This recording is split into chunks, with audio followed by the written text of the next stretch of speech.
oh, thought I was going to be early tonight. And then, I mean, I am early, but I thought I was going to be like an hour early. And that didn't happen. I was overly optimistic.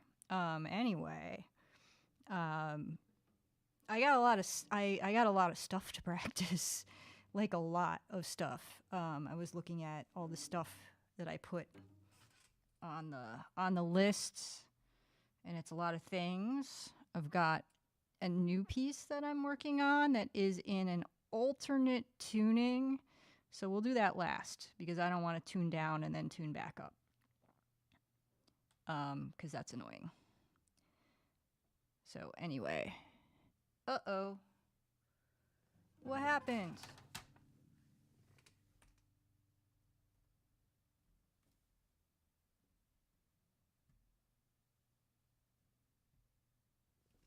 I don't know what I did, but I must have done a mouse gesture, and then all my screens went away. I was like, oh no, am I still live? Did I break it? No, it's fine. It's fine. Everything just got hidden.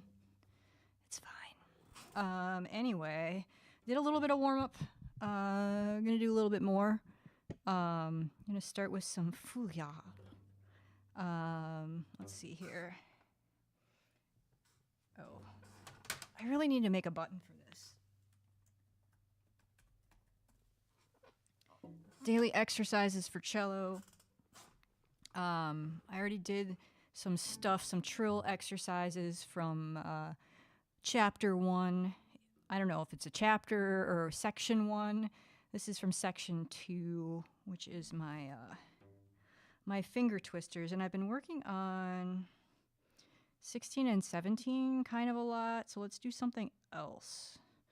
Let's do, looking at Mujo down here, my log, to see what I've been doing. I mean, we could do 18, but if I do 18, I'm going to want to do 18, 19, 20, and 21 because they kind of all work together, and I don't think I want to do quite that much. Let's just do 10. That's what we'll do. We'll do 10 and 11.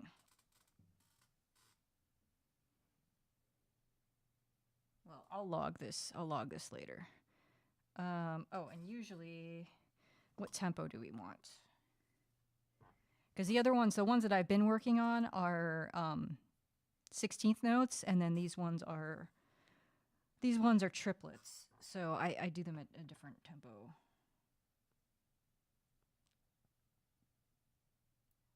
.108. We'll try 108. What's up, Nivix? Oh, here, let me flip my iPad around so it's not, the speaker's not pointed at the mic. So you get a little bit less of the metronome. The metronome's mostly for me, and if you can just hear it a little bit so you can hear if I'm on or not, that's probably good enough. Nivek says, just got back from my town's annual solstice lantern walk. That sounds fun. Did you have good weather, or how was it? Wait.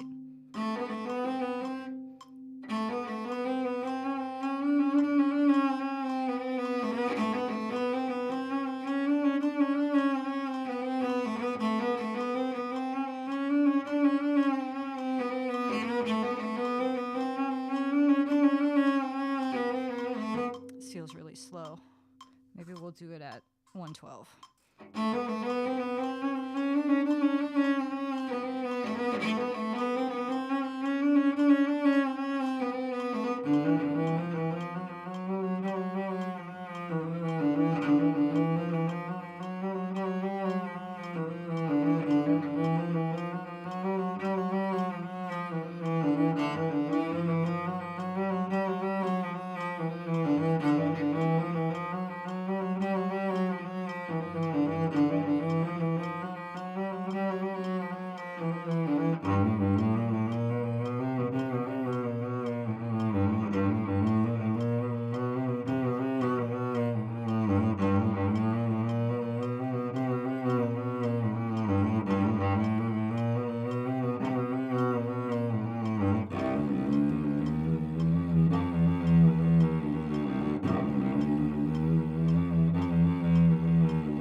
again. See, Nivek says, only slightly chilly clear skies. Nice. Wait, where are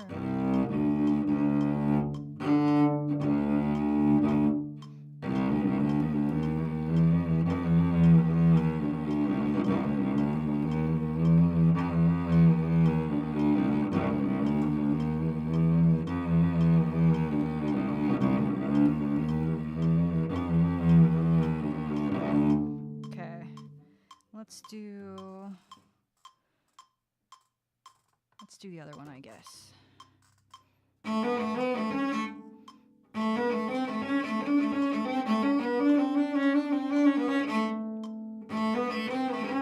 Let me drop it down to 108 for a second.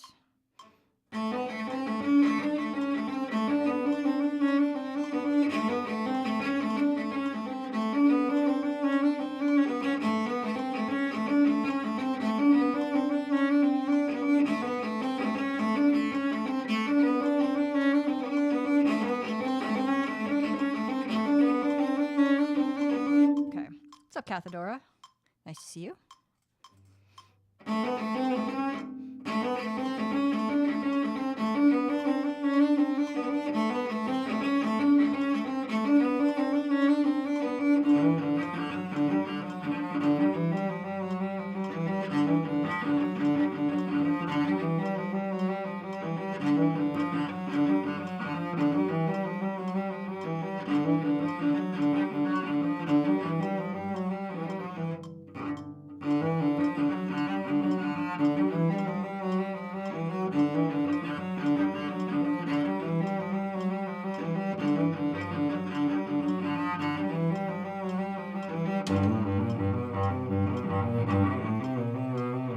Let's see.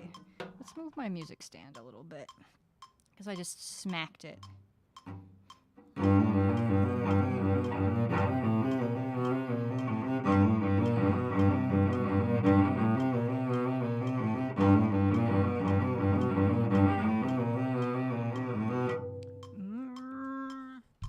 Music stand is still in the way. I'll turn a little bit.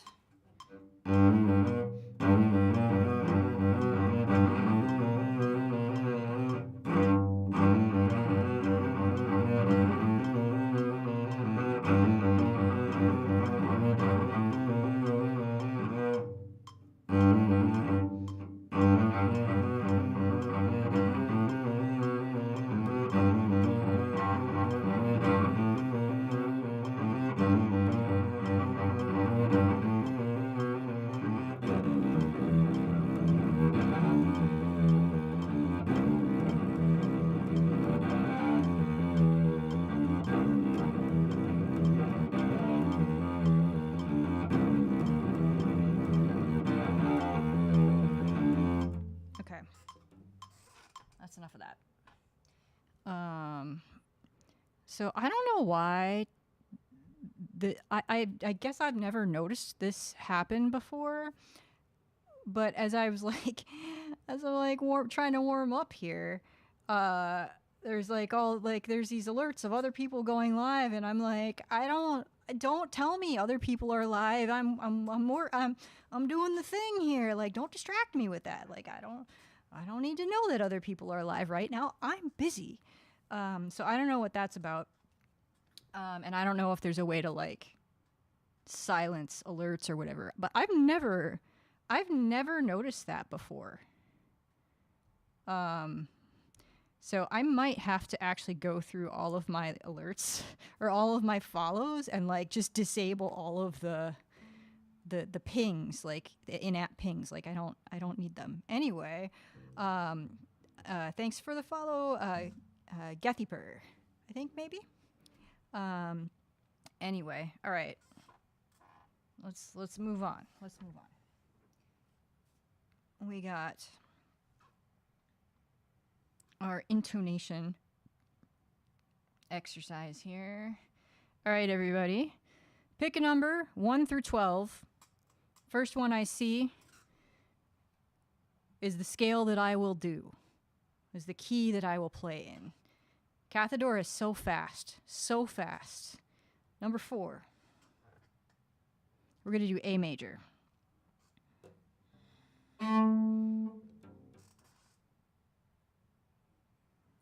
Sometimes, so I'm just like counting on the circle of fists, and sometimes I just like start in a certain place. This time I started, yeah. Anyway, I don't always start at 12 o'clock, but usually I do. But sometimes I start counting somewhere else. Not to like rig things, but just like I just decide that we're going to start somewhere else. And then somebody posts a number. So thank you, Cathedora. We're going to do A major. A major is a lovely key with 3 sharps. Oh, and let's get my lovely drone going. Actually, we can do this with this. Move it over here so it's a little farther from the mic. Cathedor says, I think I almost always pick 4, so it's good to switch it up. Okay, well, yes.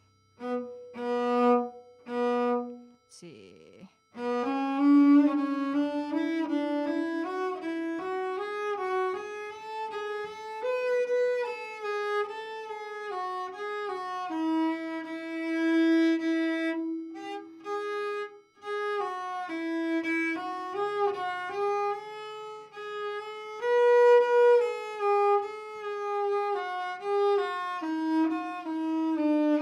Oops.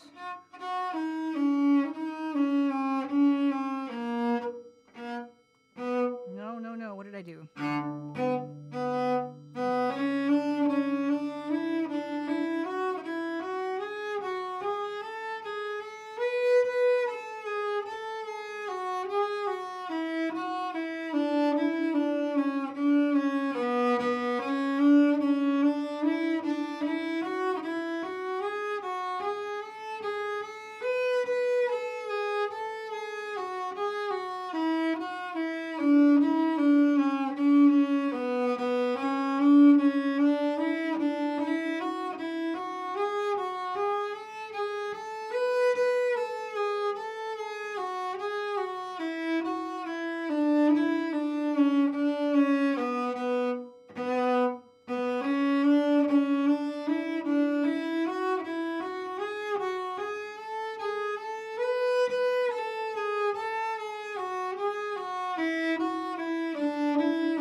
What's up, Tesno?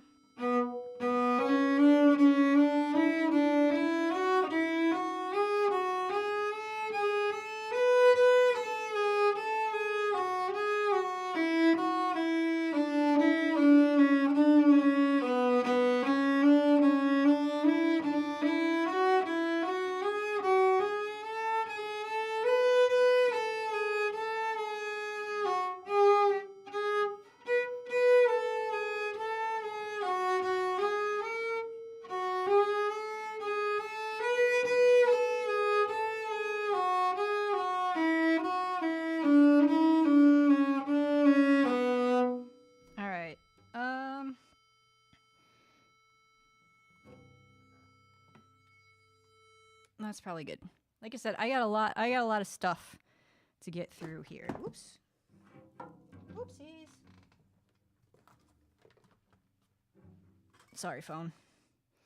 Are you done charging, by the way? Because that cord, you're close enough. 98%, good enough.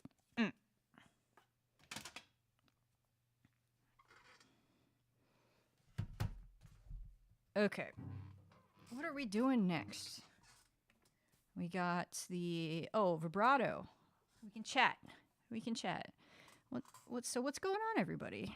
How's your weekend? So Nivex said they went to a lantern walk earlier and the weather was good. Where's my thing here? I went skiing today. For like the first time in 2 years. We didn't have winter last year. Like it just there was no winter. It was the year of no winter in Minnesota. So I did not ski. So I skied we got between like 4 to 7 inches of actual real snow. On Thursday, get more snow a little bit farther south, like down south by the airport. And then I went down to some trails near the airport, kind of, and near the Mall of America, where they have fake snow and real snow, and skied for a little while, and that was nice. Learn music! Thank you for the donation to the ACLU. I appreciate it. They're doing very important work right now. I mean, they're always doing very important work, but they're doing very important work, especially right now and through the next however many years. And if you want to learn more about the ACLU, you can type !ACLU in the chat, and you can look up their website and see what they do. Anyway, good to see you. Hope you're having a nice weekend. Oh, thank you, Learn Music. So I went skiing, and then I did a bunch of errands. Found a place, donated some shoes, all my old running shoes that I didn't have a place to donate. Like, I go through a pair of running shoes every, 10 weeks based on how much mileage I do. So, and since I've been back to running for the past, year and a half, getting close to, about a year and a half, I had a lot of shoes. And I don't like just throwing them out. So there's a pro tip. Often, not always, but if you have a running shoe store, like a local running shoe store in your community, if you run, that's where you should buy your shoes, because they'll know how to fit you and give you the right shoes for your foot and how you run and stuff. But also, often they will take running shoe donations. So, and then they'll, this particular store, they have a partner, and if the shoes can't be, they're not good enough to donate or give to someone to use, they will recycle them. They'll try and recycle as much as they can. So I'm pretty happy about that. But I got my last two little brown paper grocery bags full of shoes out of my trunk today, and it was very exciting. Let's see, Learn Music says, I remember when I was walking to work every day, I would need a new pair every 9 months. Yeah, I mean, that's it. They last 300 to 600 miles, typically, whether they're running shoes or they're just walking shoes. And it makes a big difference to, it really makes a big difference on your body. And not getting injured and stuff, especially if you're running. I don't run. I'm running 25 to 30 miles a week right now, which is, is a lot for some people. But I was training. I was training pretty high volume for a long time, so it's that's less than half of what I used to do. Well, close to about half of what my weekly mileage used to be. And it makes it, but the higher volume you do and the more intensity you do, the more prone to injury you are. So it's really good to take care of your legs. Really good. Anyway, so that was what I did. I got boba on the way back. And now we're here. So what I'm doing, I think most of you might be some lurkers that might not know what I'm doing here. So this is a vibrato exercise. So I've got my metronome at 72 BPM, and I'm doing triplets right now, and just kind of I can hear it. You probably can't hear it, but I'm just I call it I'm cleaning the string. That's kind of the motion, and then it just loosens things up, and it kind of gets your whole arm working together. And I'm not supposed to spend too much time on any one finger. So that's what we're doing here.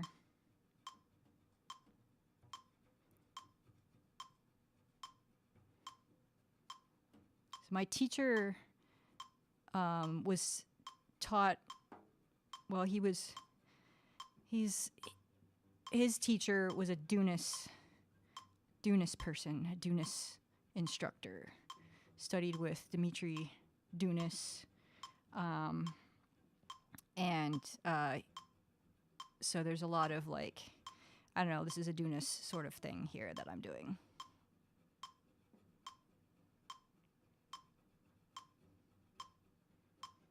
Okay. Do we want to do, let's just do here. Let me turn this down, actually. I think it's just, so why not to spend too much time on any one finger? I think you don't want to, these are pretty, this is my guess, right? These are pretty small muscles, so I think you probably don't want to fatigue the small muscles, because the small muscles get fatigued quickly, would be my guess. So now we're doing 16th notes.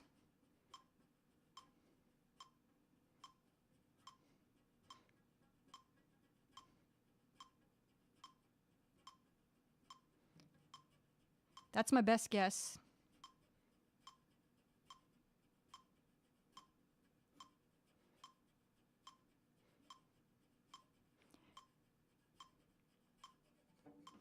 But you can like, I didn't, unbeknownst to me, I didn't realize that I knew my teacher had some fancy teacher, like fancy well-known teacher.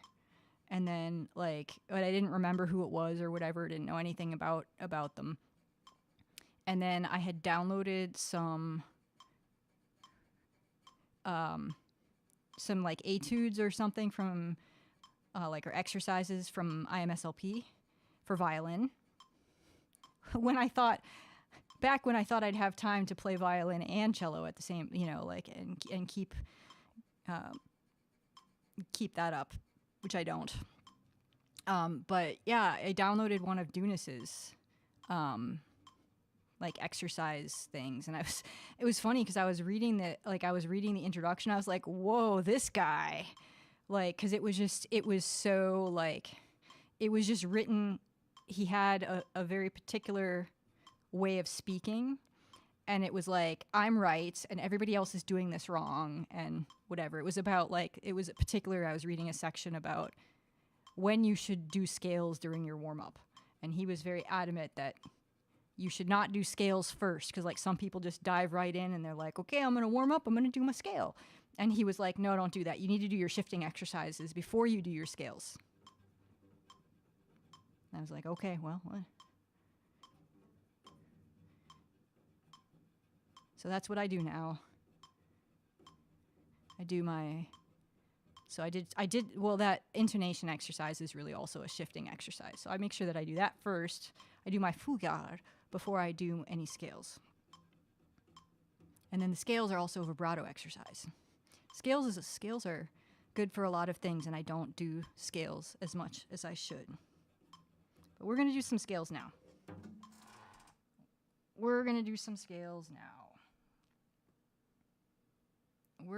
I've been working on,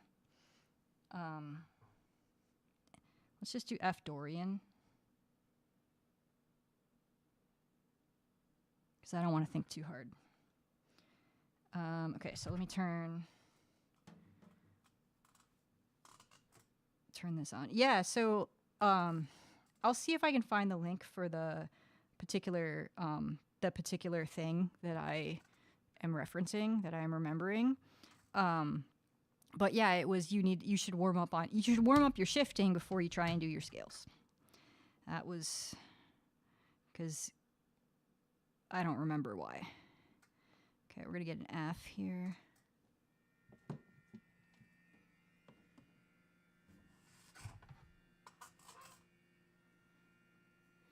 But yeah, he's very adamant about that part.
Try and make this sound more like it's supposed to actually start on F.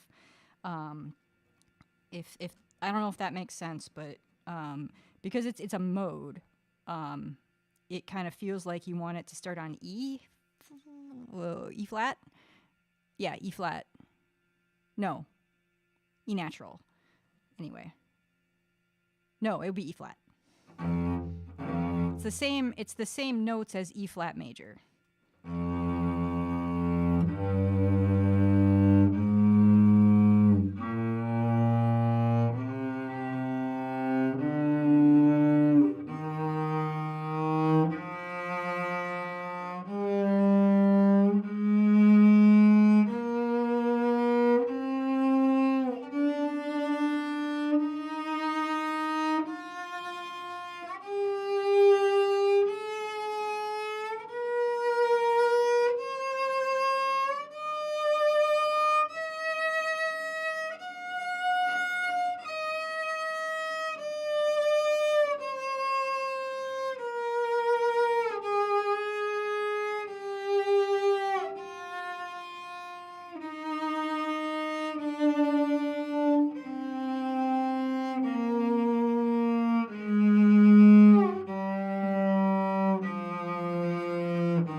Do 2 notes per bow.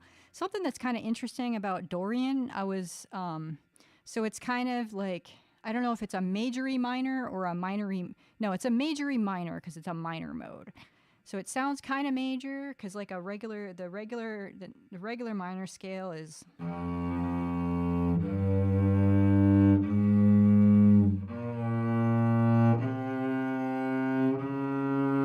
But Dorian is. So that note is different.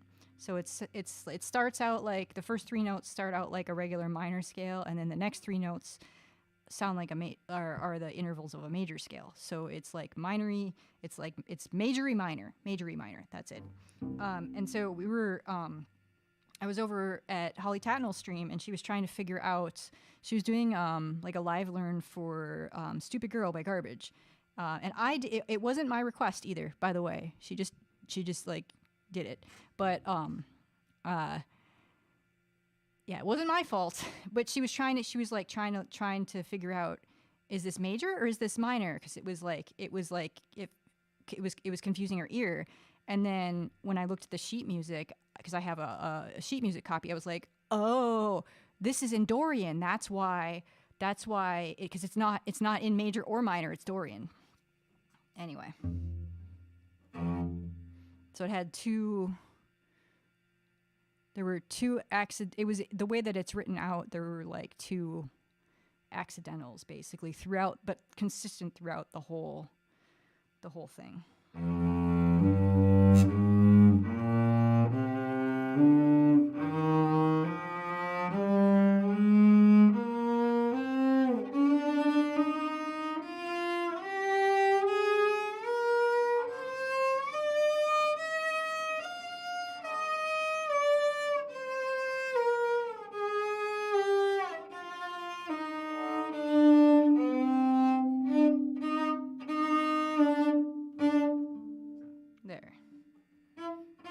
Now I forgot what finger I was on. Let's start at the top.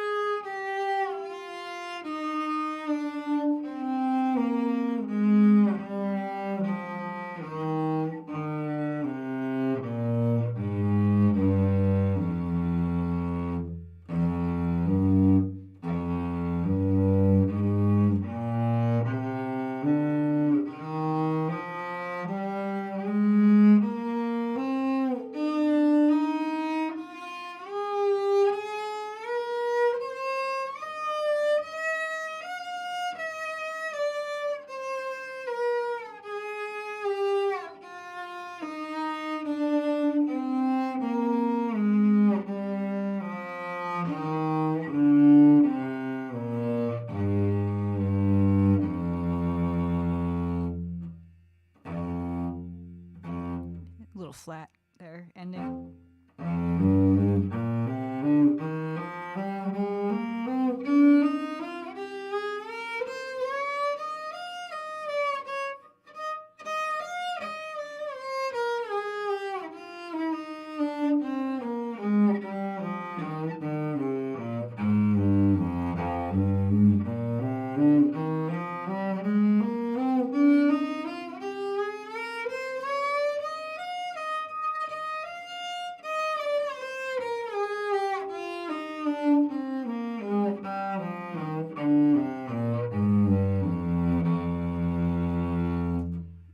See if we can do 4 notes. So what I'm trying to do, I'm trying to do these at the same tempo. I probably should have started the metronome, but anyway, I didn't. So we're not.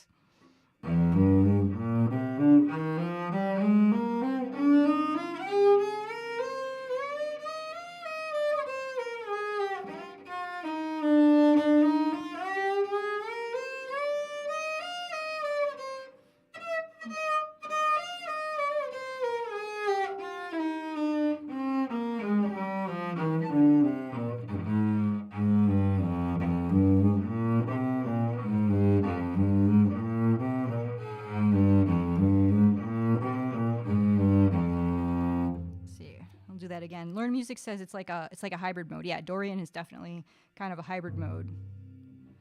Kind of, so that's why I call it major E minor.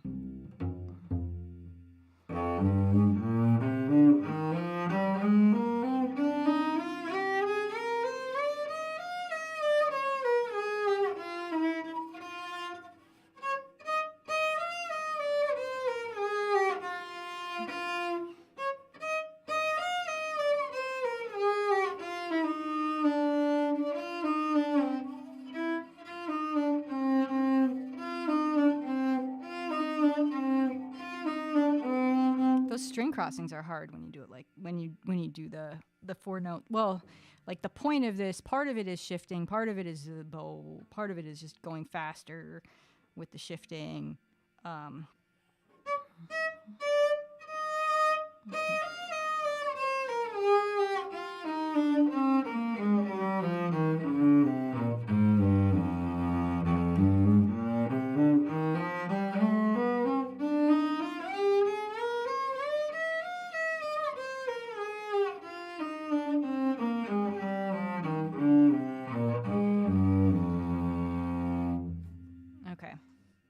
Enough of that. I'm trying to like learn all the modes, and I need to work on Phrygian a bit more. Let me just write in what scale we're doing here. 4 notes per bow is getting better, but like I don't know, there's just so much to work on. There's so much to do. There's so much to learn. Okay. Oh. Okay, we're gonna do... Oh, I was too fast with my button pushing. And both too slow and too fast with my button pushing. Okay, so what we're gonna do here, I think... I have things rigged up so that I can actually play with a backing track. So actually the VOD is not going to stay up on Twitch. The VOD will only be on YouTube. And we'll see how that goes. Anyway, I think I got it figured out. So, well, but when I was, oh, thank you, Cathedora. When I was getting that all set up, in my headphones, I heard some like noise on the line. I think I need this one in. So we'll see how this goes. But I gotta turn. What do I have to do to make you happy? I think I just need to turn that on. So let's see.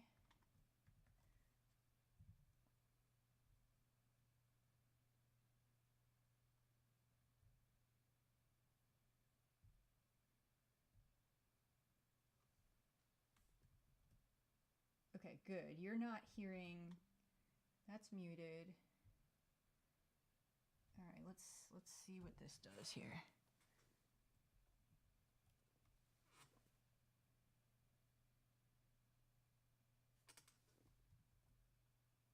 Okay, it's playing. The line is on.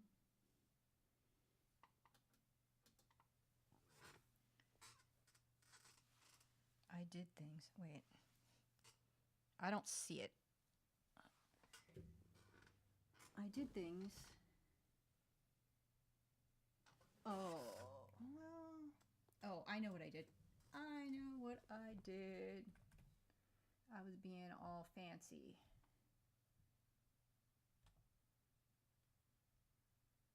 Output. There we go. Do you hear that in, that should be both left and right. I only have it in my left because reasons.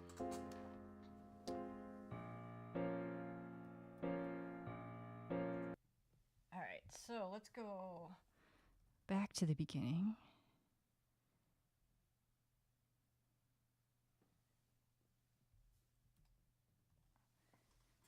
Oh no, wait, I don't have the music out.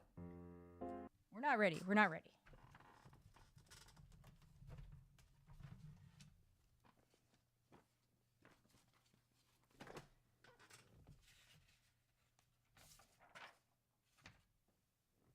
Okay, I think I got it now.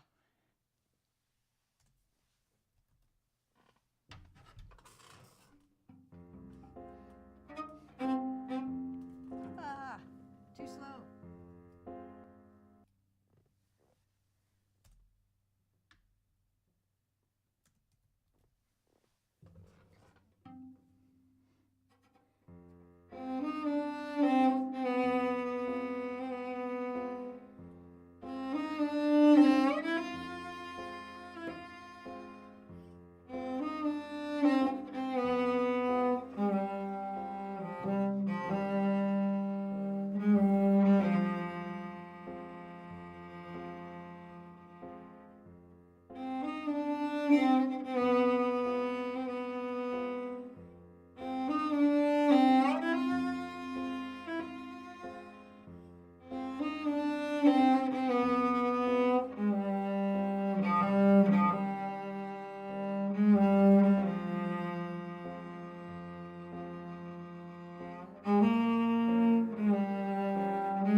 That was not too bad. How was the balance with the backing track and like and all that? I can't entirely tell.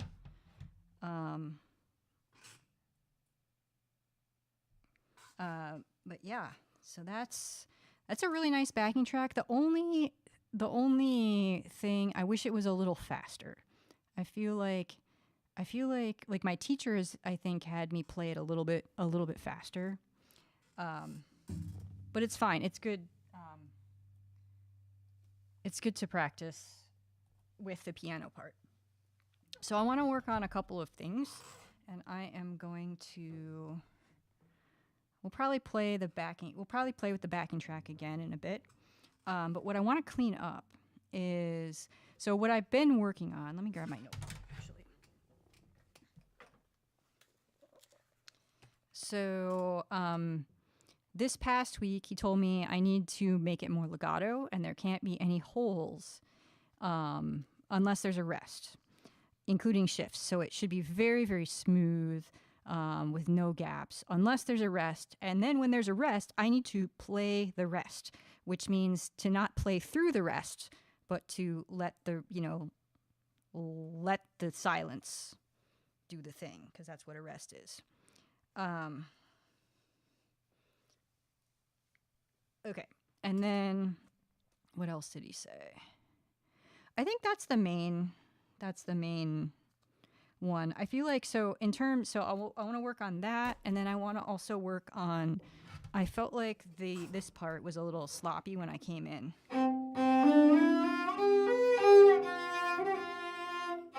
There's a quarter note or an eighth note rest when that section starts, so it's like, it's just it starts in a weird, it starts on the offbeat, and it just kind of comes in and it's not, I don't know. It's probably actually what the Satie wrote in the music here in French is questioning.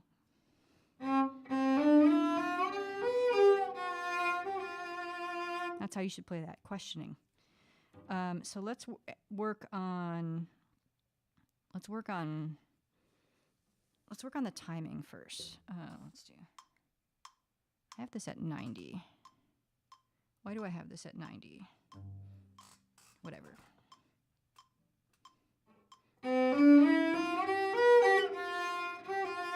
So that note should be on the beat. So let's do, let's go into that. Let's just do this.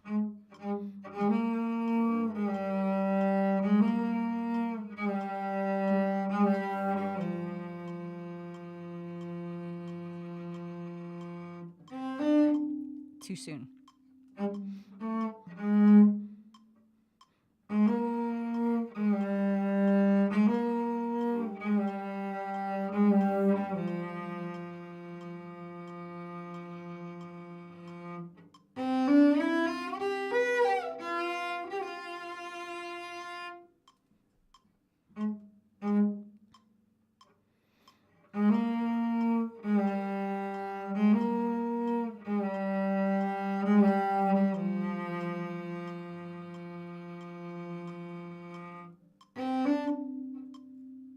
One.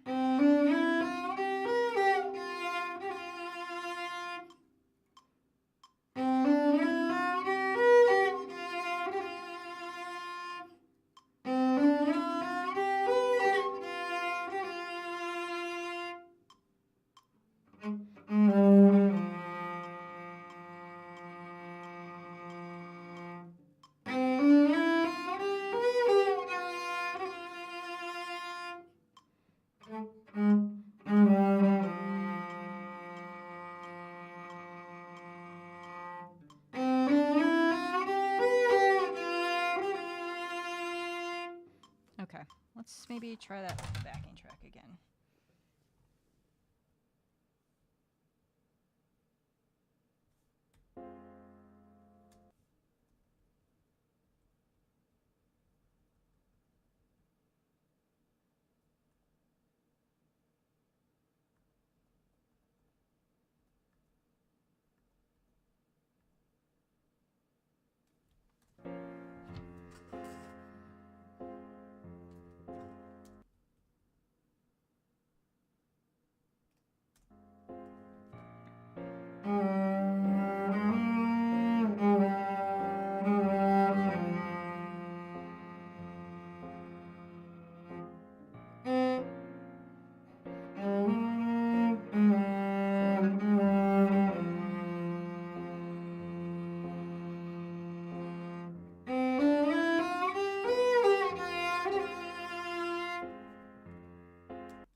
Nailed it.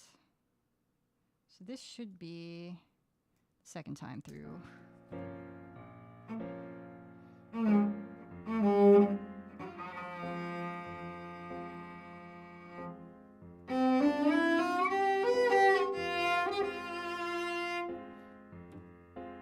Okay, that's better. All right. So let's work on, let me flip back over here. What's up, Rocker Man? Thanks for stopping in and saying hello. I hope you're having a nice weekend. Let's see here. Okay, so let's work on smoothing some things out now. So in the beginning is actually what we were working on at my lesson. There's a rest after the first time I play the main melody. There's a rest. There's a quarter note rest there. I mean, it actually starts. The piece starts with a quarter note rest. So it's technically a pickup.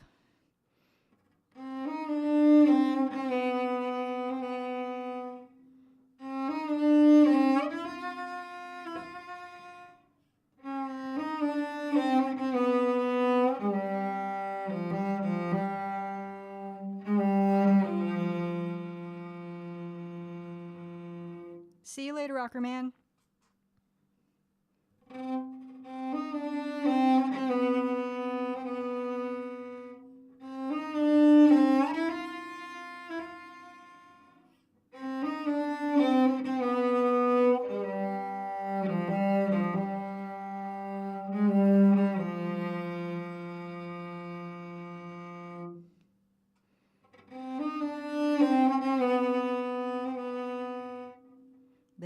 That just stopped. That was not smooth. Even though I do have to stop at some point. We wanna not have an abrupt stop.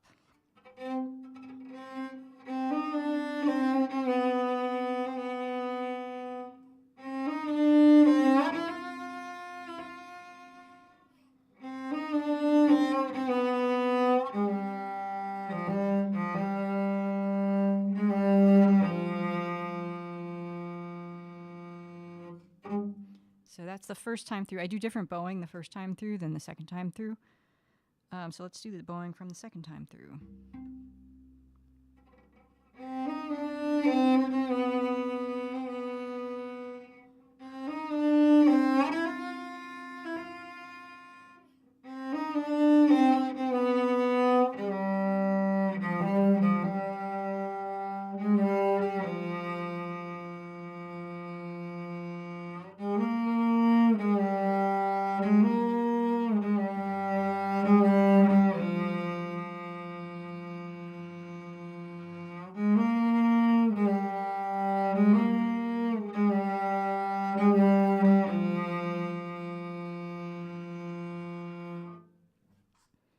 Okay. I mean, there's not a whole lot else to refine, I don't think, on this, aside from maybe I can play the dynamics with more dynamic range, but, you know, I don't know.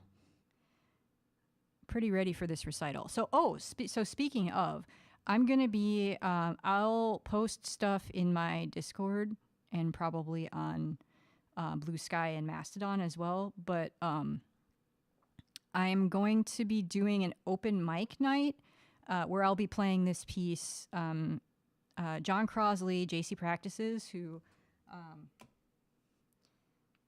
made Mujo, there's a nice little community built around the app that he built, and so he usually does these open mic nights once a month on Mondays. Actually, it might just be on Zoom. It might not be. I can't. He was playing around with whether he was broadcasting on YouTube or not. But anyway, I'll let everybody know if it's open for you to attend. But anyway, we're gonna do the open mic, kind of as my last dress rehearsal, if you will, before my recital. So that's a thing, and that's happening in early January. I think the first Monday in January. So I think it's the 6th. So that's a thing. That is a thing. All right, let's play this again. Let's see if it's better. We'll do it with a backing track, and then we'll move on. We will move on.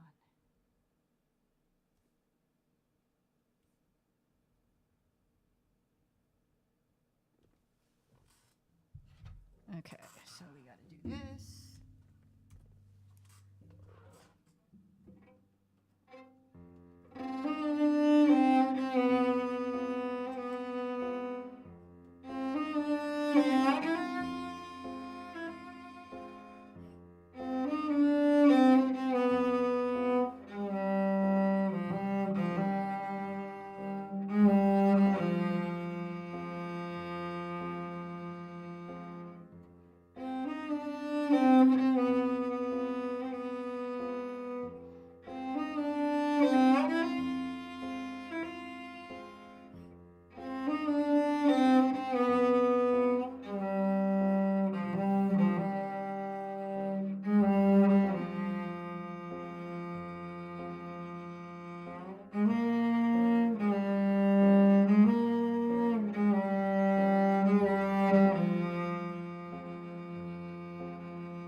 I want to do that ending again because I did the bowing wrong. Probably go back to the backing track here.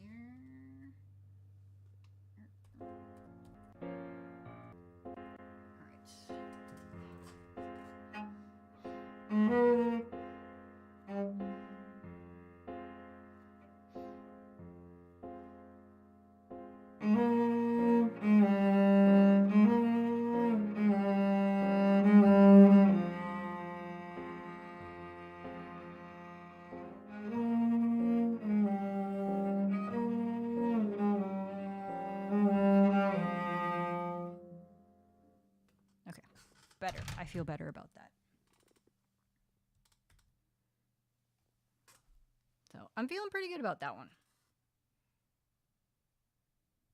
So what I'm going to do is, okay, we'll mark that one done. And let's move on to Nina. So the Satie piece as well as Nina are vibrato exercises. Good night, Cathedora. Thanks for popping in and hanging out. And when is your next stream, by the way? Do you have one planned? Are you streaming tomorrow? Everybody go follow Cathedora if you're not following them already because they're amazing. And they've been streaming a lot of Minecraft. So anyway, so make sure you follow Cathedora. Have a good night, Cathedora, and we'll see you around. Let's see here. So Nina, I think I'm gonna play it. So I have a backing track that I've been practicing with for Nina too. It's actually I've been playing along with a piano and viola duet, just because there were some rhythms that I wanted to like actually play with someone else. So that's a neat thing. But anyway, I'm gonna play it without the. Actually, I'm gonna work on this section first, then we'll play it, because it's the rhythm here. I think I'm getting it. I think I'm getting it. Let me start the timer. I'll start the metronome. So at the end here, 1 and 2 and 3 and 4. Wait.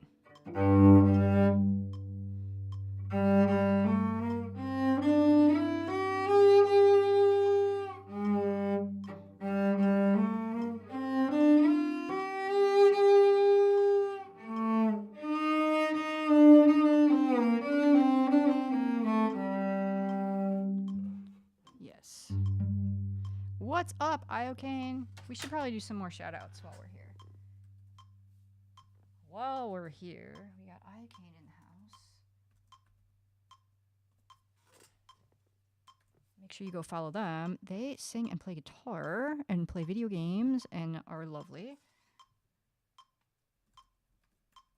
And we gotta learn music.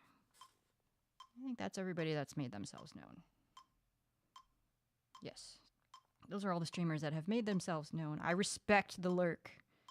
I respect the lurk. Yeah, anytime learn music. Anytime. Let's see here.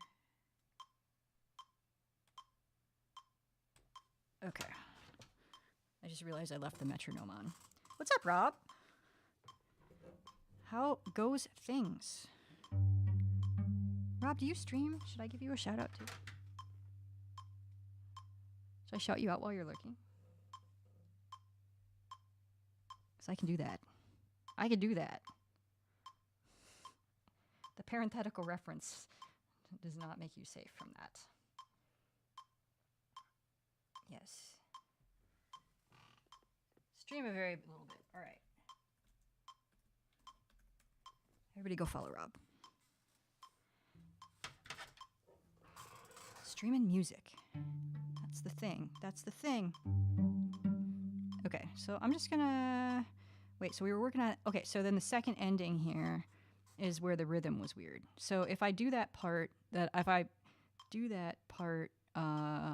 was just working on into the second ending, and work on the second ending. See, Rob says, we'll try and do some more over Christmas, January. Cool. Do you get a break? Do you get a break? Is that why you're thinking about streaming more?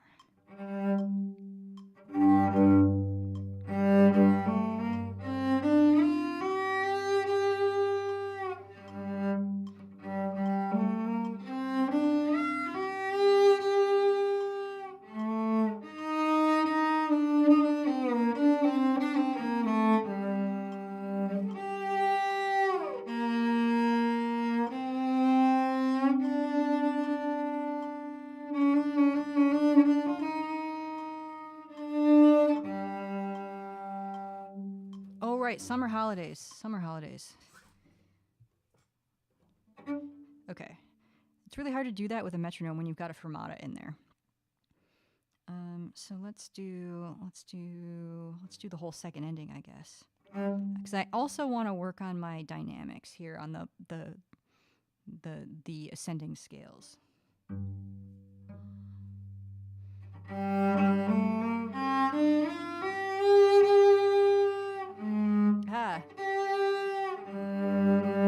Let's do that again.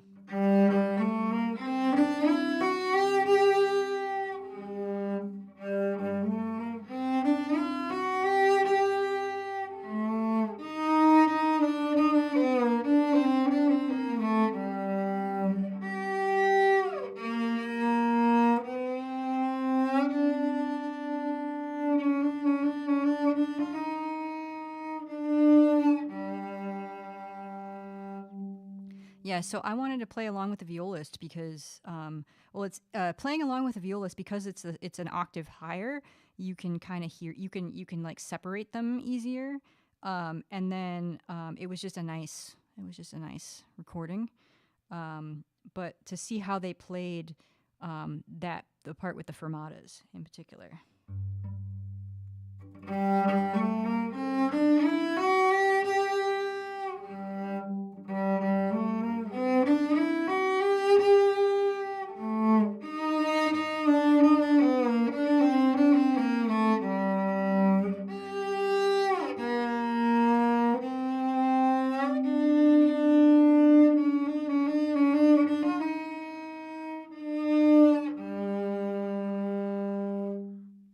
Okay, let's do it one more time.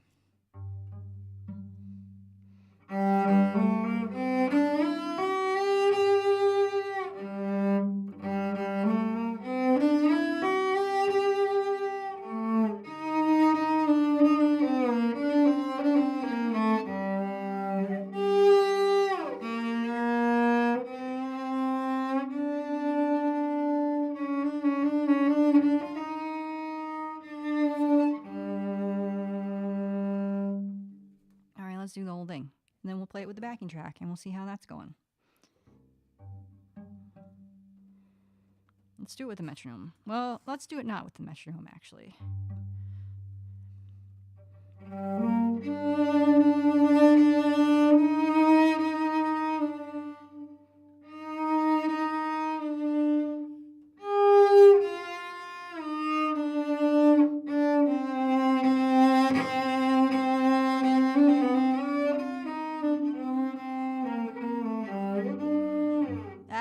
Okay, so let's do this, actually.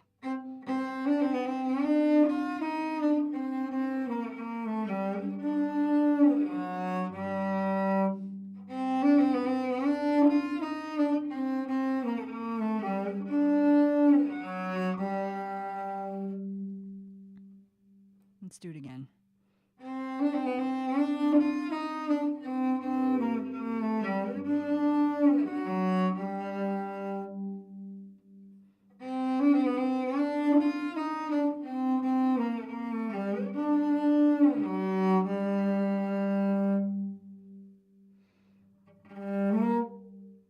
Okay, so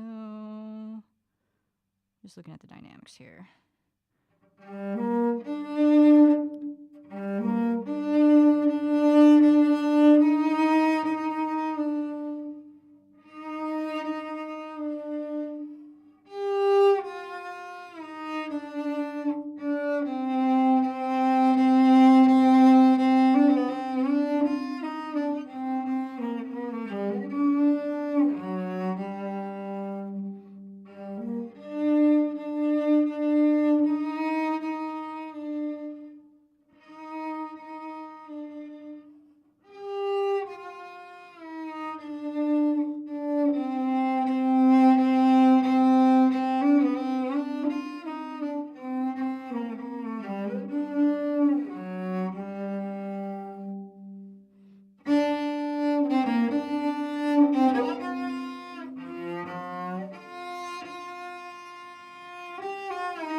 I skipped the first ending.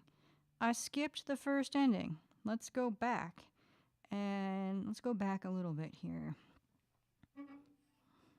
We're going to go to measure 17 is what we're going to do. We're going to start on the forte part where the melody is different.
much better, much better. Let's see what happens when we play with the backing track.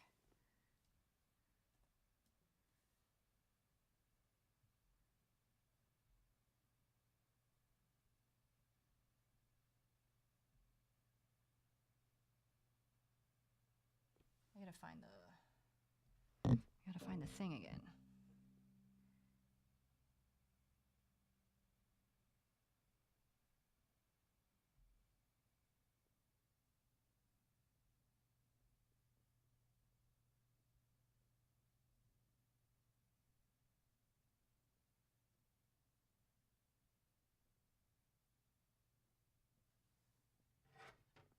Okay, this is the one with the viola.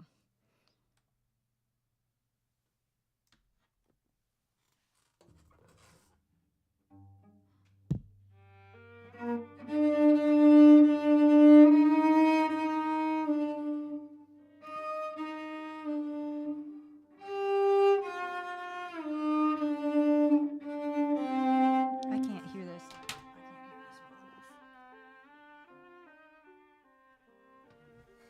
Whoops. Sorry. Sorry, that was my volume slider.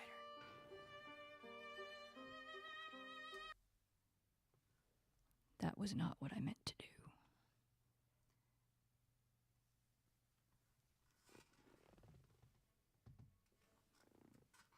I meant to turn the monitor up.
I'm gonna switch to there's a version that I have that is just the piano. It's a little harder to play with the viola, with usually I have a monitor below me, below my laptop. There's a monitor, but I can't have that on because the monitor and the mic are right there, and it would be sad times for all of you out there in internet land. I don't want you to have sad times out there if I can help it.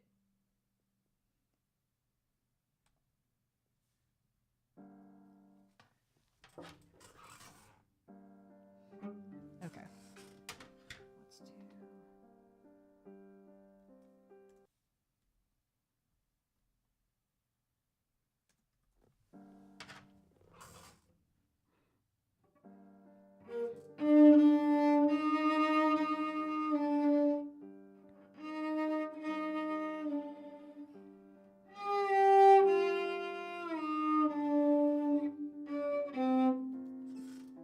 Cannot hear this well enough.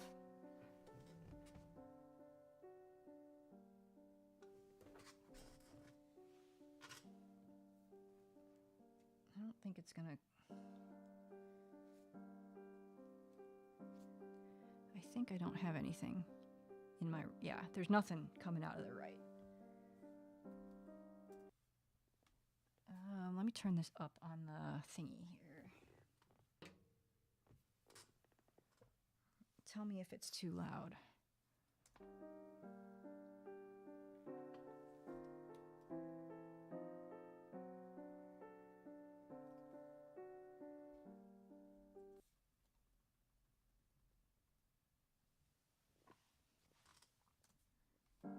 Two, three, four.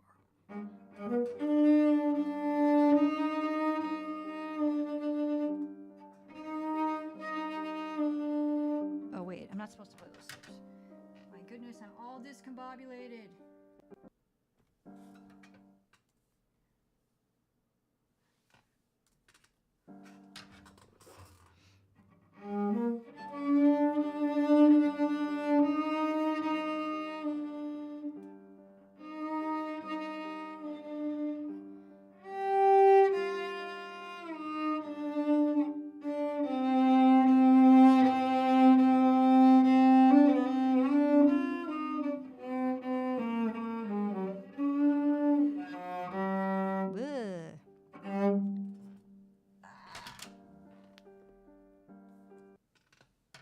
Let's clean that up.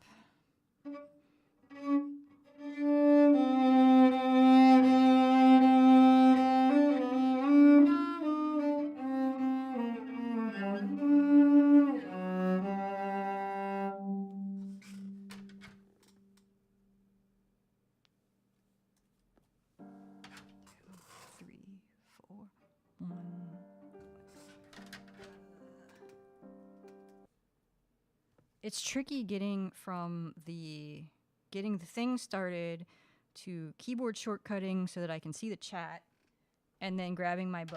Maybe if I grab my bow. 2, 3.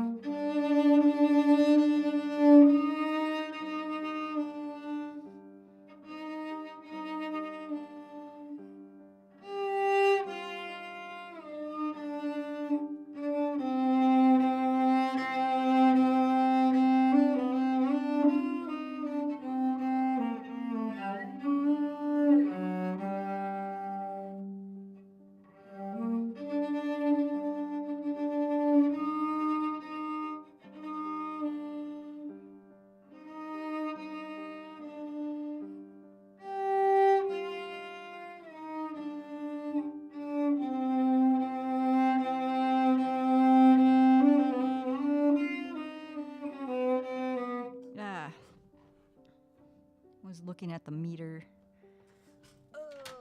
This is so hard. Bum, bum, bum. Let's just start at that part.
I don't think I can hear this well enough to do this.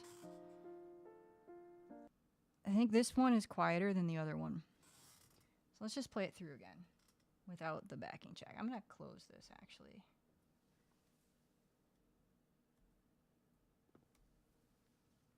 All right, well, that was a fun experiment. I'm going to take this off. And then I'm going to do the fancy thing to make sure that I don't accidentally output sound from my laptop out to you.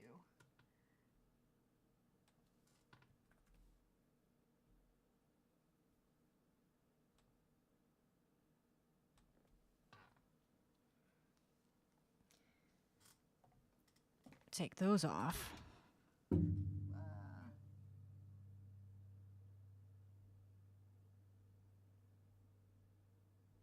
Okay, there we go. So I want to, let's work on these, let's work on this with a metronome. Let's work on these transitions because I'm feeling uncertain about when I come in on the loud part. So let's start here.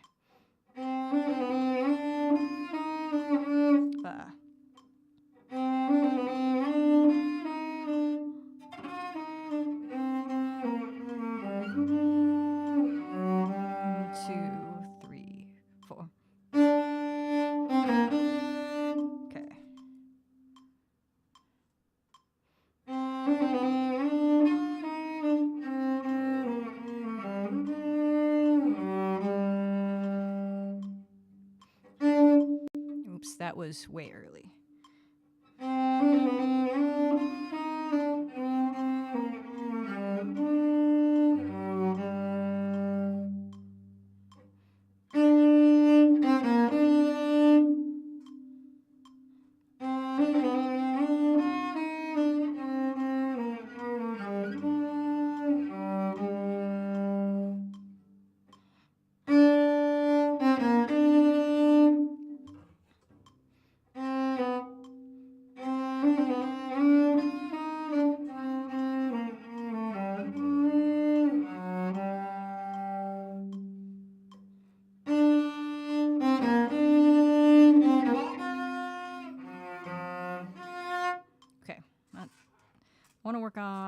I want to work on some shifts here. This shift in particular, because we got a replacement finger, so we go.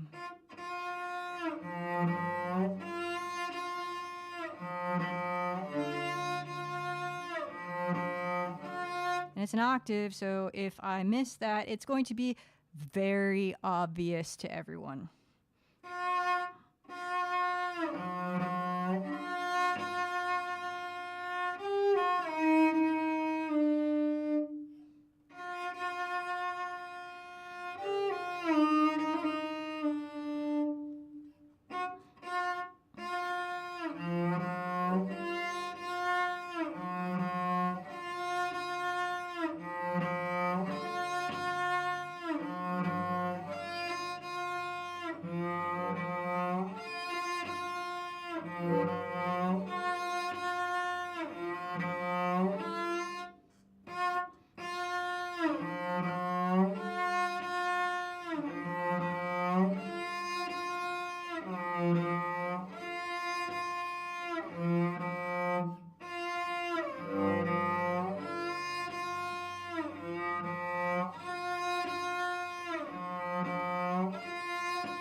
Having trouble getting down on the string there, and I don't know why, but let's work on it.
teacher said I can like, this is a harmonic here, and I don't want to play the harmonic. We actually there's actually a harmonic written in by the publisher, and harmonics are really boring.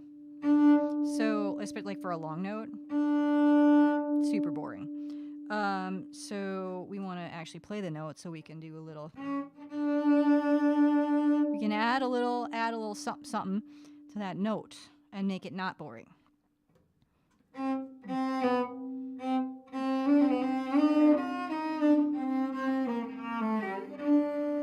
So you can start, you can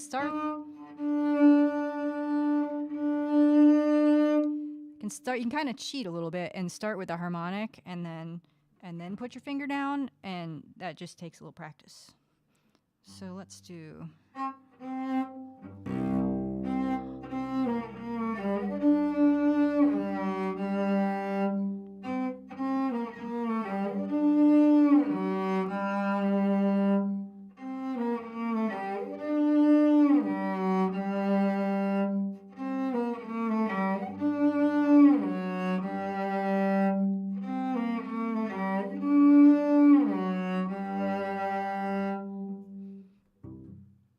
Okay. Been working on this a while. I think that's pretty good. I think there's some good work done. It's getting better. But we have so much to do. So much on my list. And only so much my body can handle in one night. Okay, so what were we going to move on to? We're going to move on to, my Etude. This one's for the really hardcore, the hardcore practice fanatics. So this is a new Etude. I haven't done it on stream yet, and lucky for you, and I haven't in particular because it was pretty terrible. It was pretty terrible when I started hacking away at it, and now it's less terrible. It's a little bit more palatable for other people as well as me. But it's a double stop Etude. I told my teacher I wanted to work on chords, so he gave me this Etude. It is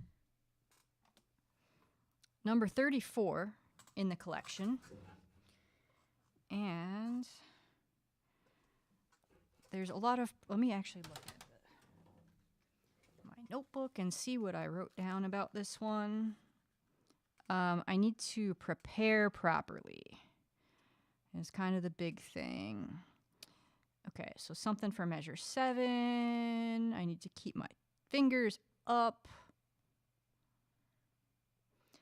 I need to, there's some longer notes in this, and on those, I need to do a better job of saving my bow at the very beginning because they're long notes, and I can't. If you use up all your bow at the beginning of the notes, you're in trouble. So it's better to start to save your bow and move your bow a little bit slower at the beginning. And then on the long up bows, I need to get to the tip of the bow. So those are my instructions. Those are my marching orders from my teacher.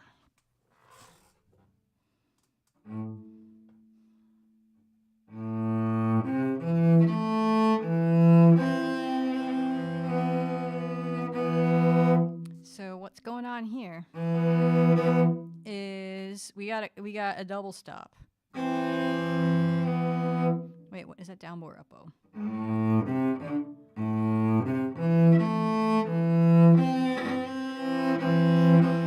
It's an up bow. So when I hit the open A, that's when I have to prepare to play the double stop. And also, in terms of like finger position, I don't actually want to play flat across the strings, and I'll just demonstrate why for that.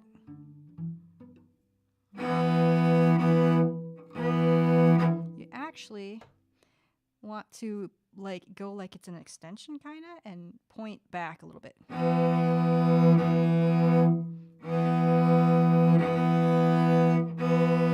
See how much nicer that sounds.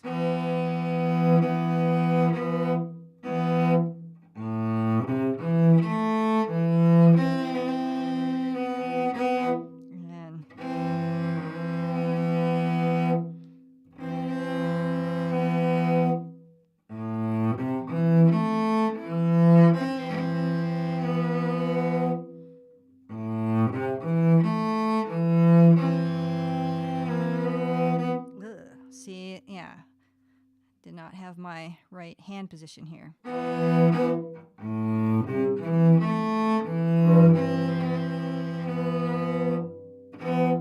think I'm sliding sharp, which is a thing that cellists do because of gravity and physics.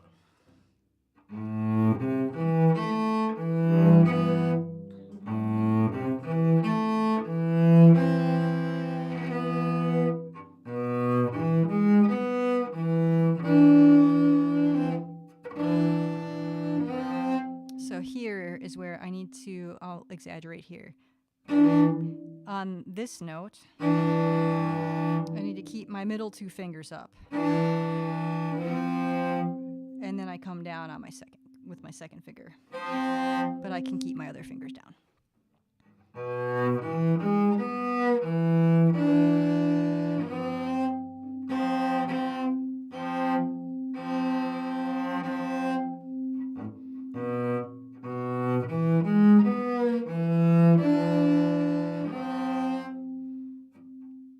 Ran out of bow.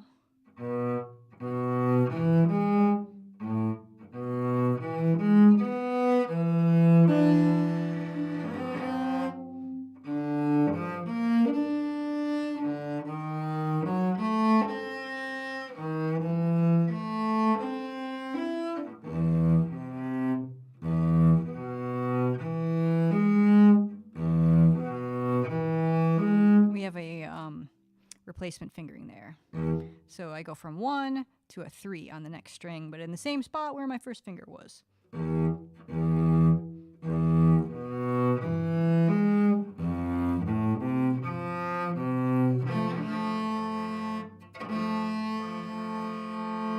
Oh, that's 4/4. I should probably write that in.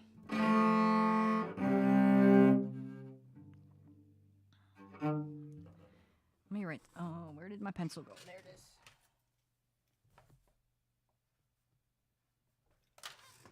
Because sometimes I forget. It should be easy to spot because it's in the midst of where they're in the spaces.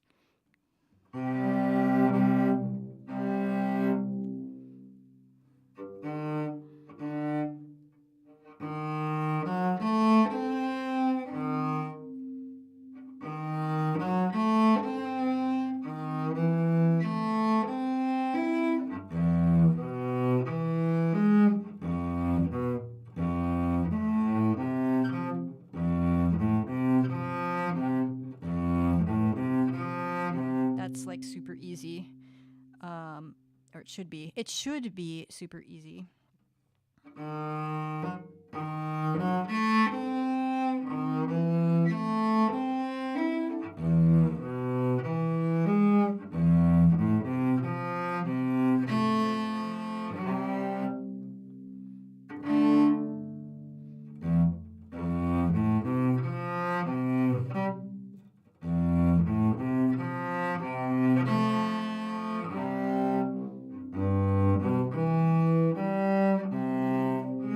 Okay, so here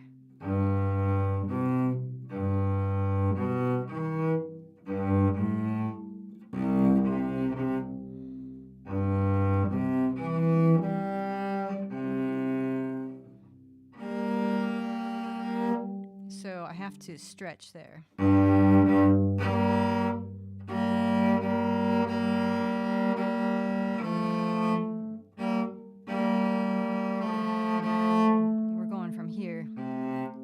I'm in second position here.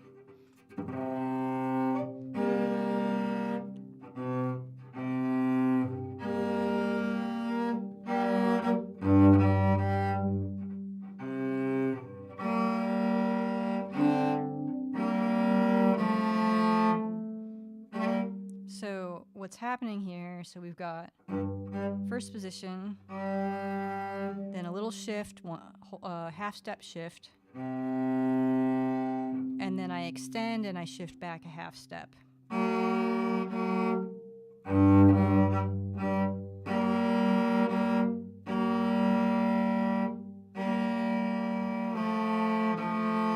I have to make sure my second finger is not too high.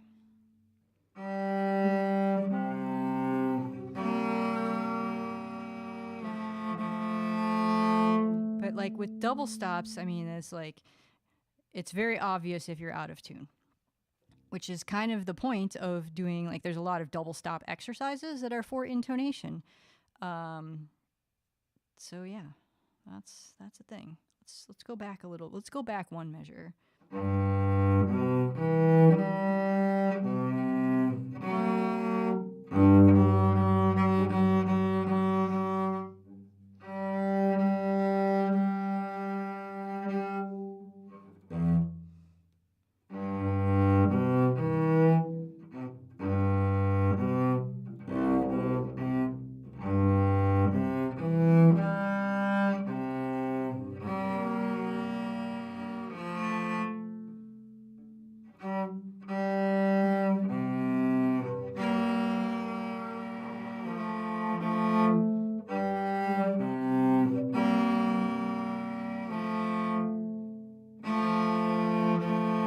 That was nice. This was not nice.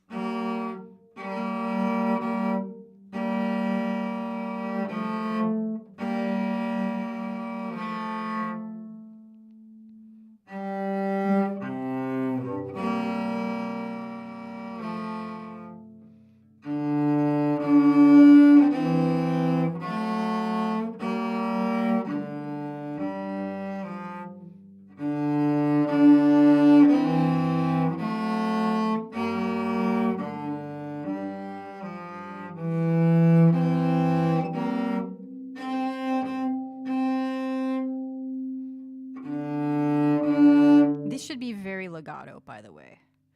I'm not achieving that, but it should be.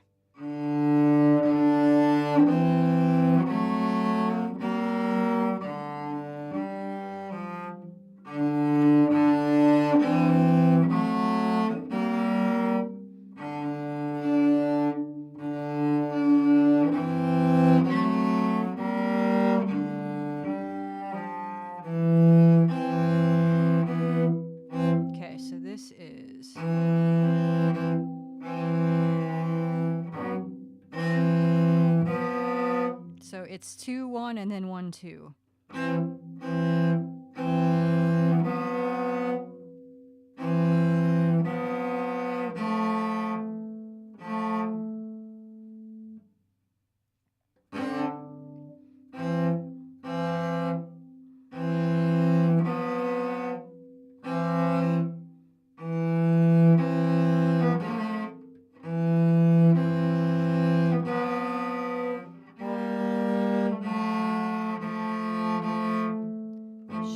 Second finger. Gotta keep that not so sharp.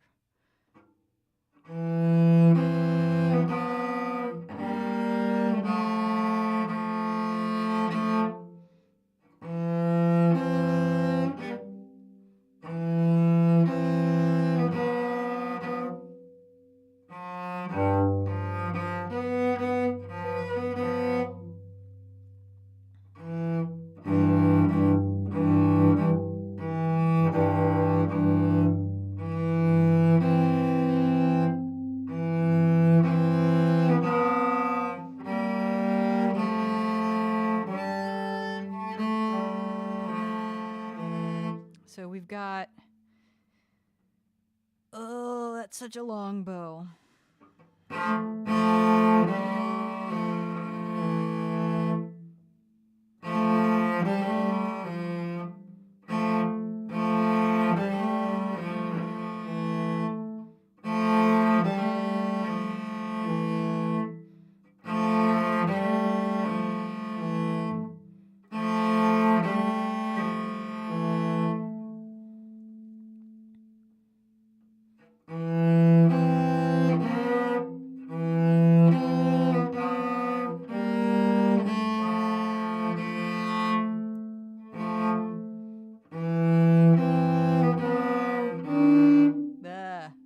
chords.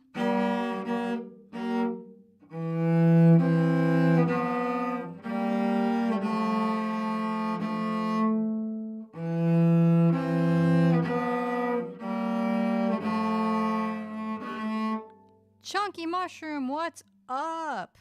Thanks for the raid. What's going on? I'm just practicing cello here.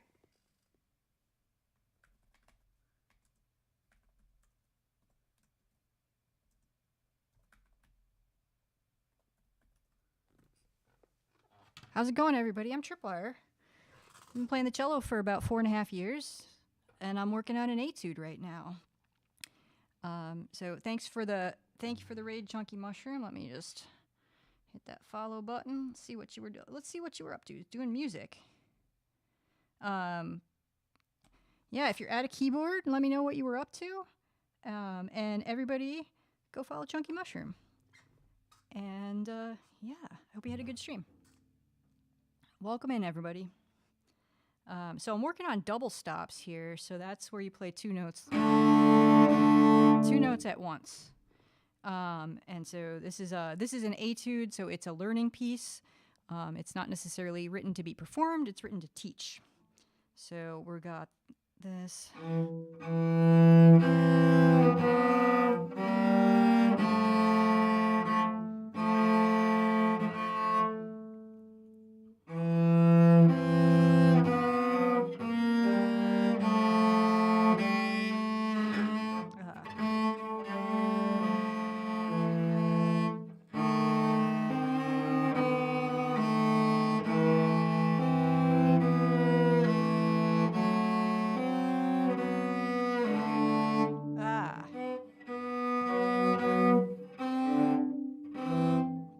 Let's do that again.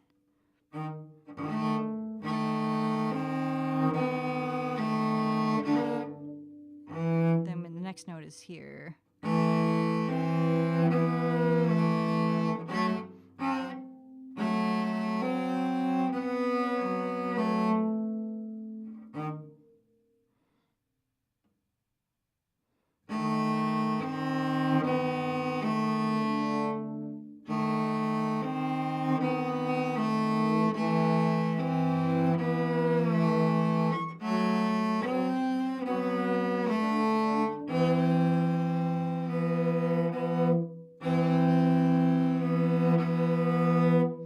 So that, yeah.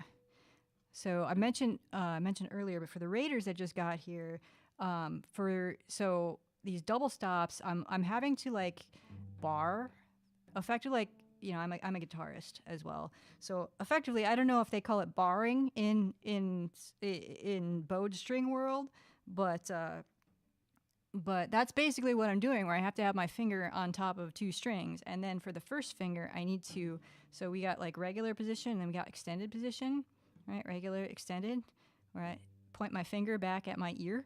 For those first finger notes, I have to have my finger pointed back like I'm in extended position.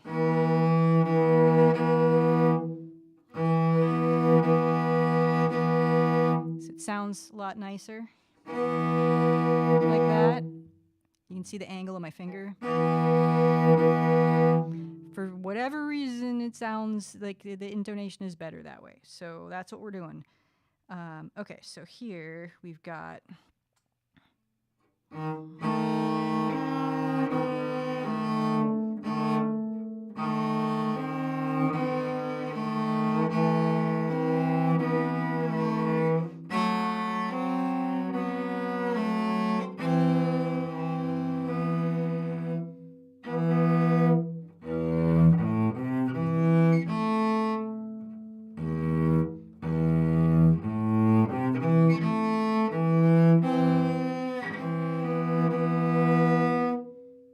What's up, Retta?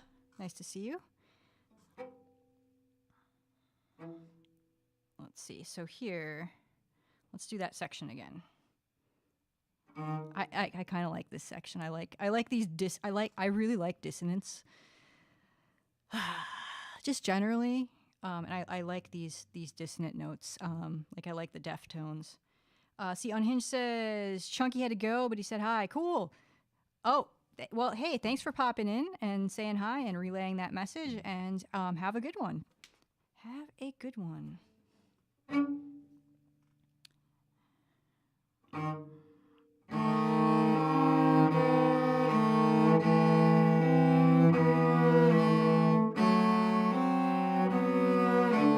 Ah.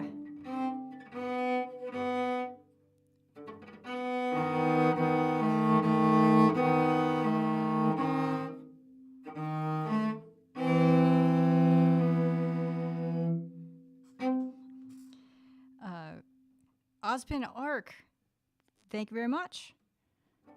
Have a good meal. Okay, so here we go.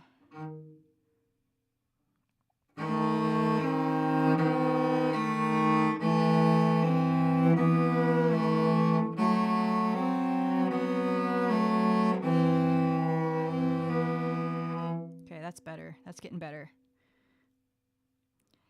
Jessie says, yeah, Unhinged Gravy had to go, but she said hi. Yes. Appreciate it. Appreciate it. What's everybody up to this weekend besides hanging out on Twitch? Anybody do anything you'd like to share? I went skiing today, like cross country skiing, so that was nice. First time of the year.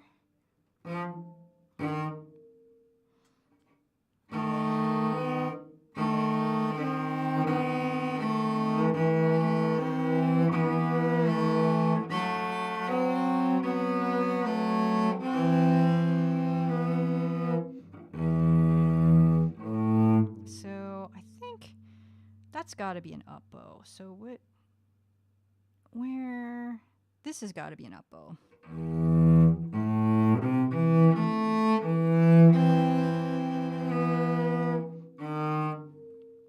Wrong string.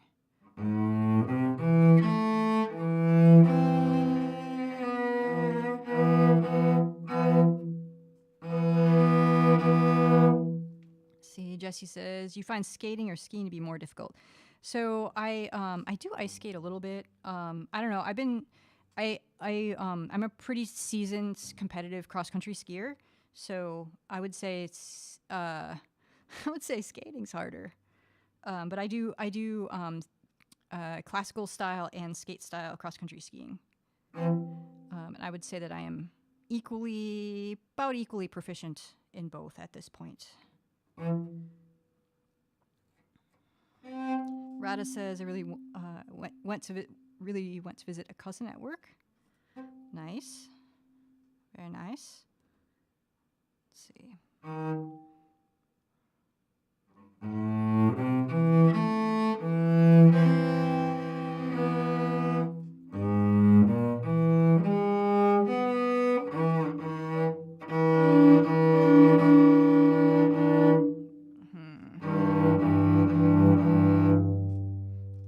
Jesse says, yeah, that's like asking if you find violin or cello more difficult.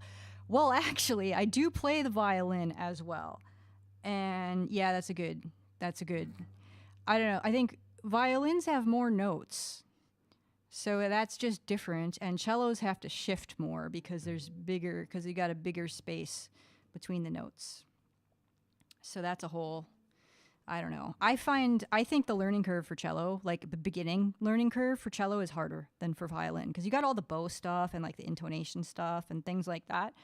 But you also have to get out of first position sooner with cello. That you have to get shifting a lot sooner with cello than you do with violin. I think I want to say like I was playing for a couple years before they taught us third position on violin. And my teacher had me, and maybe it's just how my cello teacher teaches things, but we got out of first position very quickly because he said he likes to just like get the shifting over with, and just get started with that right away before you have time to get scared. Because you can get people have anxiety, especially like beginners. You have like anxiety about shifting because, oh my goodness, I'm going to leave my nice safe spot where I'm in first position where I know all my fingers go, and I'm going to have to move my hand, and it might be terrible. See, Rob says we did first, then pretty quickly third. Yeah, so Rob plays cello as well. Is a new, more of a new cellist. How are lessons going, by the way, Rob? More so than second, filled that in later. Yeah, I mean, just the act of like actually just getting comfortable shifting. It doesn't really matter from what position to what position. Like, just I think just the fact that you have done that mentally is very important. 1 year going really well. Awesome. Let's see here. Where are we? We were here.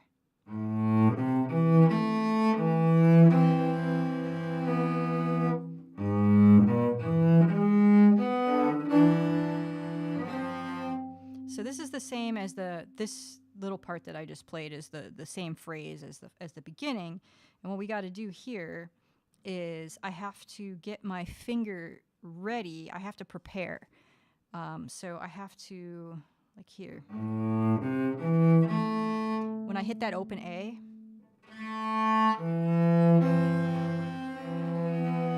I got to get my hand in position for the double stop. See, Jesse says, that makes sense. If you get comfortable in first position, then you'll be more reluctant to try to leave that comfort zone. Yeah, exactly. Just be uncomfortable all the time. It's fine. So I see bass in your name. Do you play... Is that a reference to like oonch bass, or do you play string bass, electric bass, all of the above? Something else? Let's see here.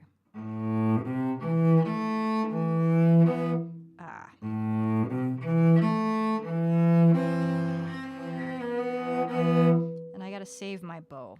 That's a problem. Bow management is is a big challenge for me.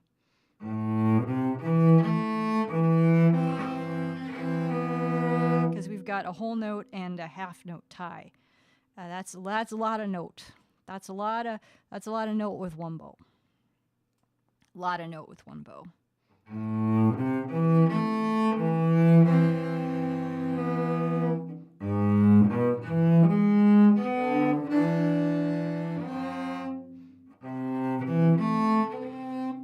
Let's see, that's in the previous part. That's a shift there. I just want to write that in. Let me just double check. Yeah, it's a 1. Where did my note go? I lost it. Oh, wait a minute. It's different.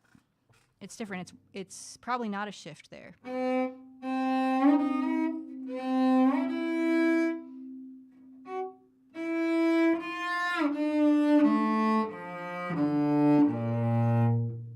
Oh. B natural, not B flat. Jesse says, me just out here slapping the side of a fish. Nice. Oh, is it bass? Bass, not bass?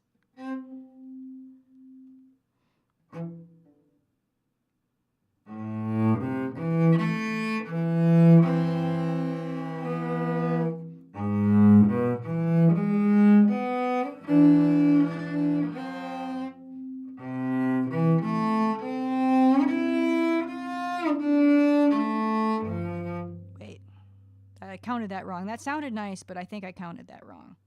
Metal basis, which seems to share a lot of classical. Yeah, for sure. I do listen to my share of metal. I've got some. There's some metal in that collection behind me. Metal gets pretty technical, and yeah. I do have a bass behind me. But I'm just a guitarist that I have a bass and I know where the notes are, but I would never claim to actually be a bass player. I can play the root note of chords. I can do that with a pick. Maybe once in a while I can play a little something fancier. That's about it.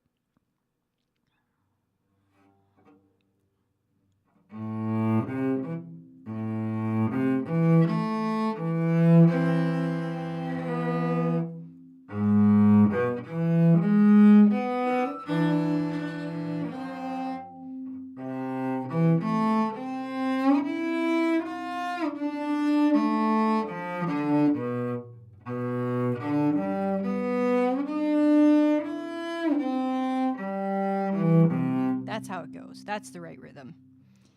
Let's see. What are the advantages, would you say, tuning to all fifths are?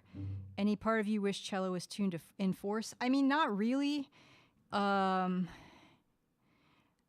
would say, I mean, because you only got 4 strings. I mean, you only got 4 strings on a bass, too. But you can do, I mean, you can do this.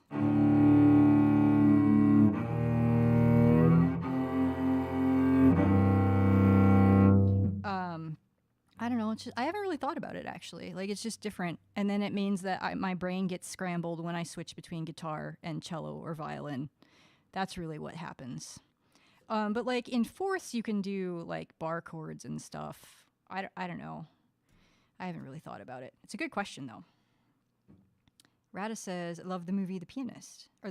Yeah, nice. Nice. I've not seen that. I'm not really a movie person. Not really a movie person. Like, I have other, it's not that I don't like movies, it's just, I like live music better, so that's what fills my time. Let's see.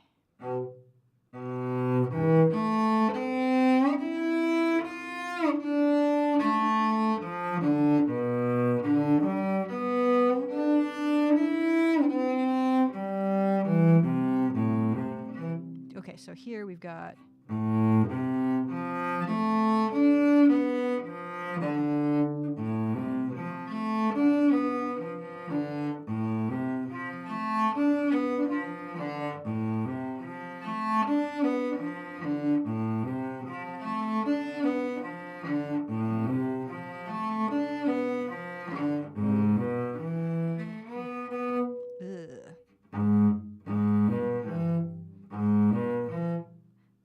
how do we do this one?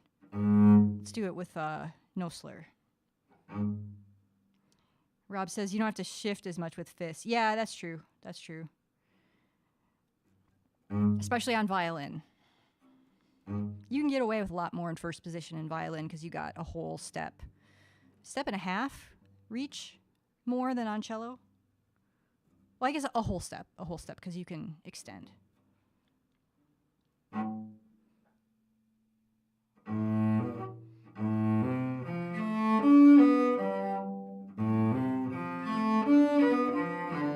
I wrote something here. Wait, let me look. Let me see if I can read my writing. Extend.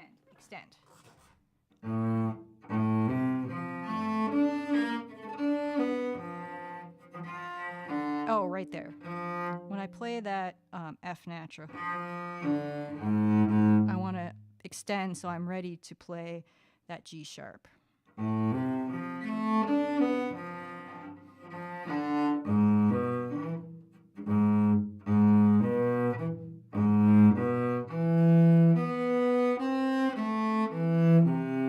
So here.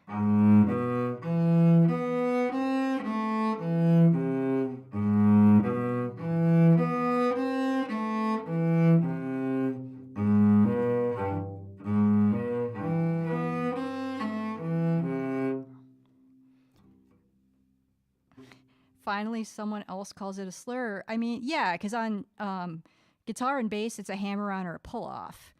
And they're just slurs. You know, just different words. Different words for different instruments. Rada says you made a lot of progress. Thank you. Yeah, it's been a bit since I've seen you. Been working hard. Seems like you've been practicing. I have been. Had a couple, like, not great practice weeks, but they were still, like, pretty productive, I feel like. Like, not great practice weeks is like 5 days instead of 6 days, and maybe not as long as sessions. Usually I practice 6 days a week. I know you're supposed to practice every day, but my body needs a day off, and, like, grown up schedules need the day off. Slurs are okay in certain contexts is what you're saying then.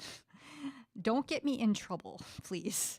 But yes, musical slurs in the context of a cello.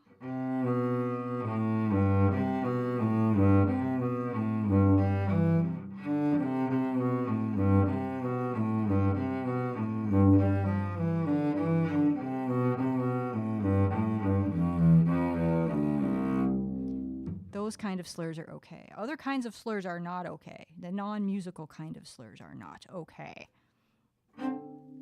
Don't do that. Watch your profanity, cello players. Let's see here. Okay. We were working on that scale. Or that arpeggio. I'm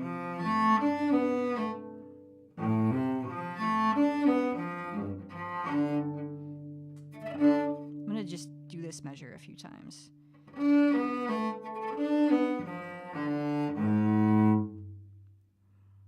I do a lot of like one measure plus one note when I'm practicing.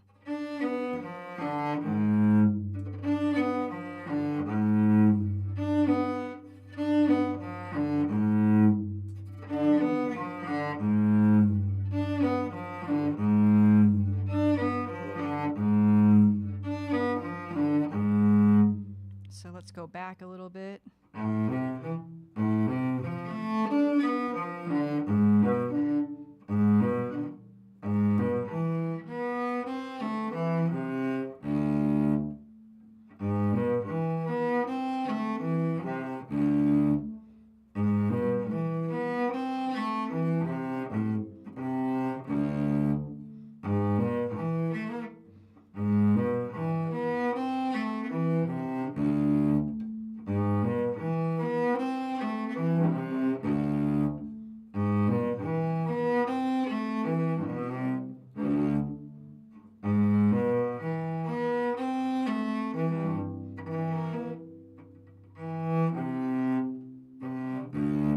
There's nothing really to prepare for there. I'm like thinking too hard.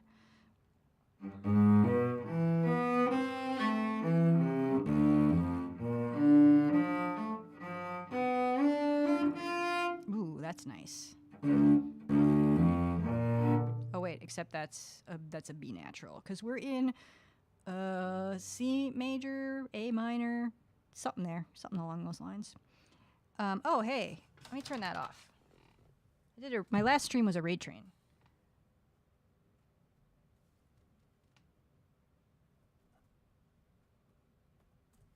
We don't need that anymore. We don't need that.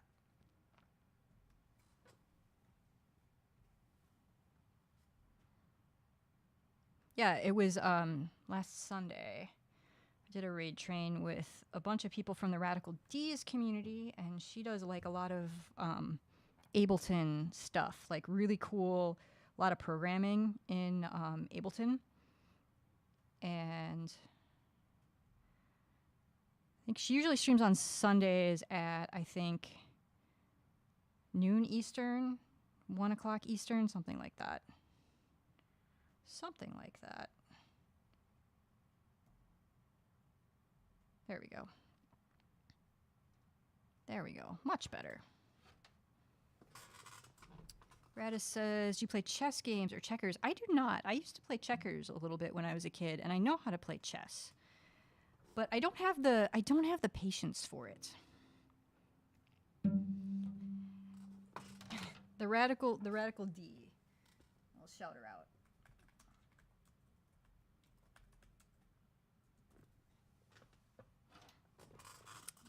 Go check her out.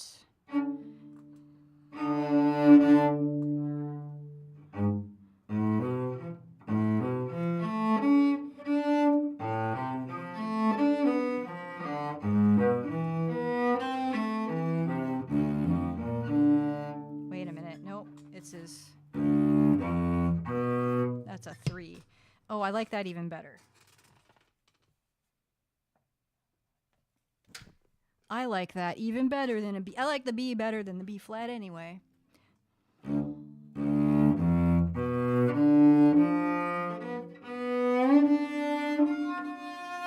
Is that a diminished? That sounds diminished to me. I really like diminished stuff. Diminished arpeggio. And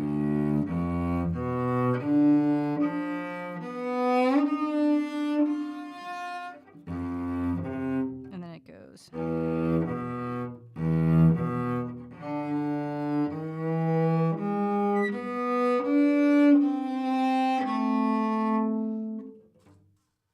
Oh, by the way, if you want to follow along with the music, you can get a copy, public domain copyright, at that link I just posted in chat from IMSLP, the Petrucci Music Library, which is phenomenal. This is number 34. This is number 34.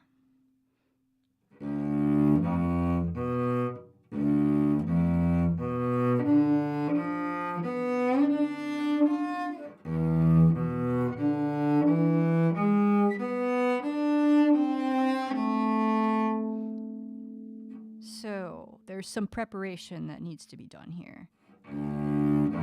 So when I put down my fourth finger for that F, I probably have to get ready to put my third finger down.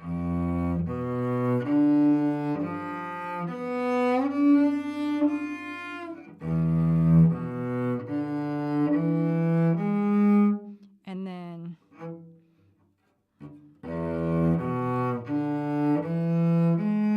probably when I hit that open D to extend for that G sharp.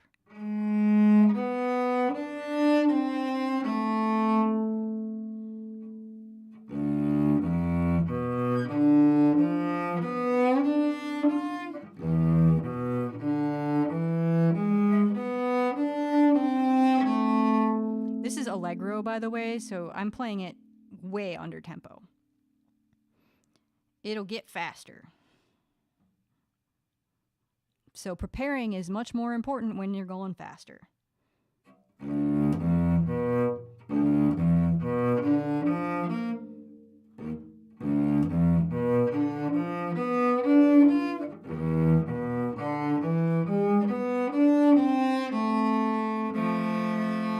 Okay, so here we've got, oh, we want to be in half position here.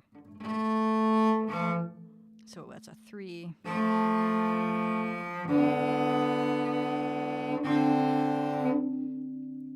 We got an open A.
There we go. That's why. I was playing on the wrong string.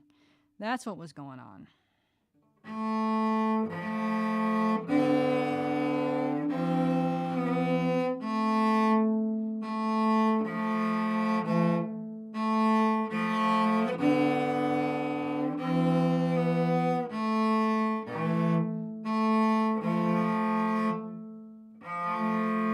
And then I got to write this in. It's the same pattern. I'm never going to remember the fingering. Even though I just did it, I'm never going to remember it. Okay, so we got, this is an open and a 3, and we have a 2 and an open, and then a 2 and a 1 and a 1. And then we got open, and then it's backwards. So we got a 1 and a 1 and a 2. Open. 1, 1, 2. And then we got a 1, 1. Okay. So it does the same thing twice. And then it does the same thing twice again, but backwards. So instead of descending, it goes ascending, and then that's it.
Let's do this whole, most of this last line, and then we'll move on.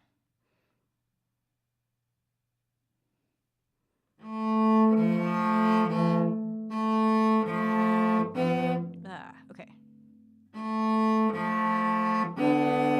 I need to work on that.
All right, well, that's coming along. I've only been working on this for like 2 weeks. So it's still pretty new. I typically work on etudes anywhere from 3 to 5 months each one. So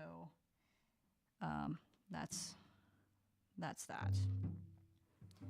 Okay. I have one new piece that I want to start working on. And we'll see how much longer I can go for. But I do want to work on this a little bit. And it is in an alternate tuning. This is a modern piece. So I need my tuner out because I'm going to drop down the A string to a G, one full step, and then I'm going to drop down the C string to a G.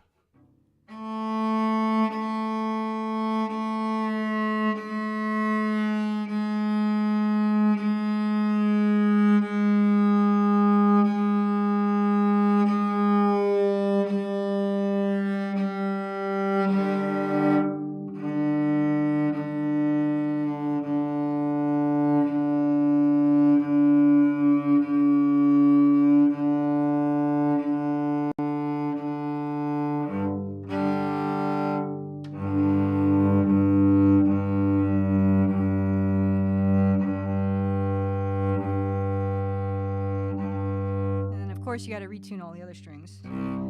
Dropping the C string down by that much, by 2.5 steps, is a lot.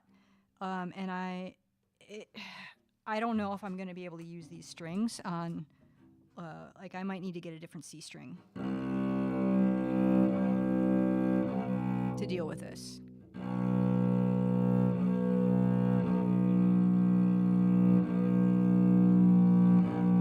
Like maybe something that doesn't have as much give.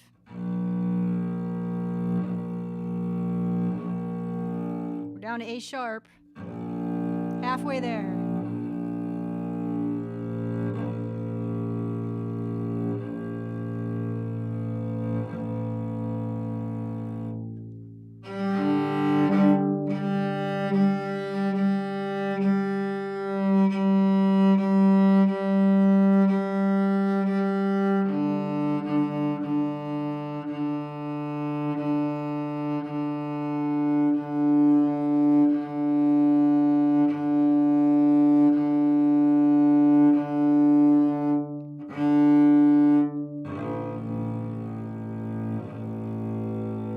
Down to A.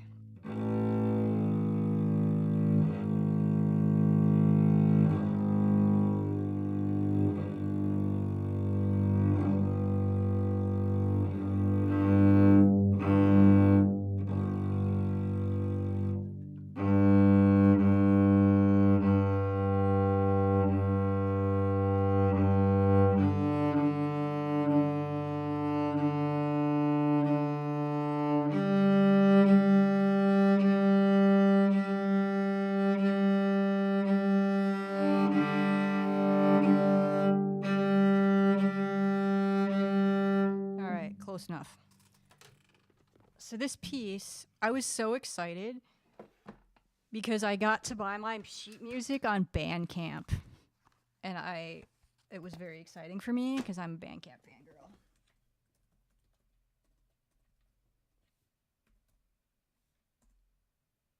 No, I didn't make a command. Here, we get this. If you're interested, my Bandcamp link is there. It's just a fan account. I don't release music. But I am on Bandcamp, and I buy a lot of stuff on Bandcamp. So if you are looking for new music, you might find something you like by rifling through my collection. There's another page. This is page 2. Where's page 3? There's page 3.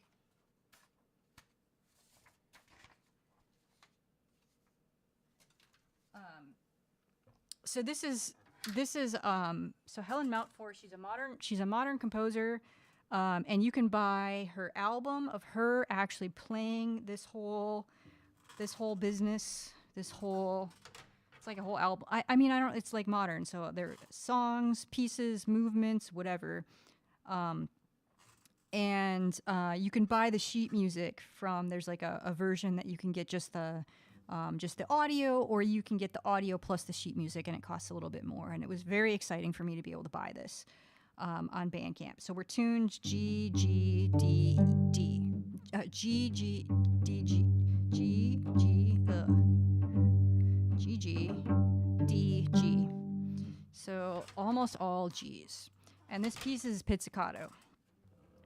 And I have literally only been working on this for a couple of days. So we're not going to probably spend too much time on this on stream. And it's kind of a pain in the butt to change tunings, but at least I have geared pegs on my cello, which makes it a little bit easier. But anyway, so it's a very like guitar. It's like the cello is playing like a guitar would. So it's pretty cool. What's up, Hookah? Good to see you. Everybody go follow Hookah. Because he's an awesome DJ.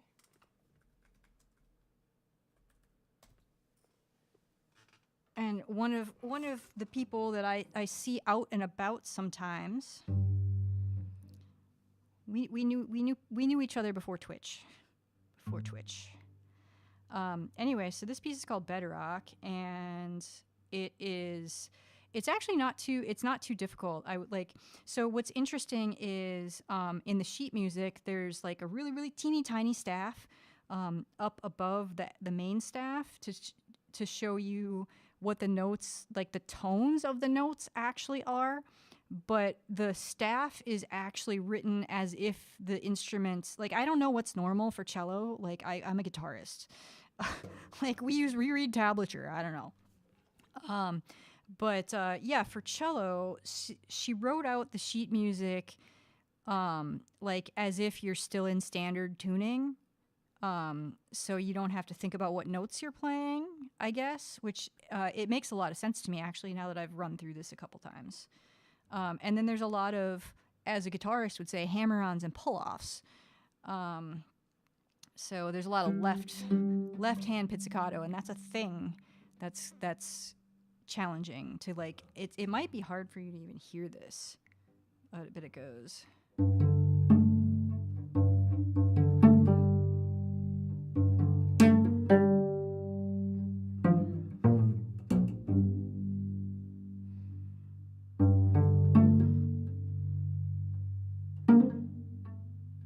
Wait, is there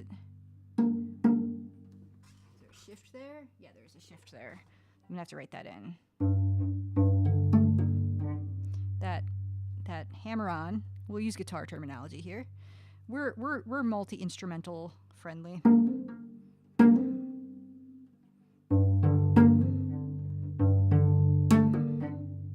There's three. See, I don't know how you're gonna make that ring out.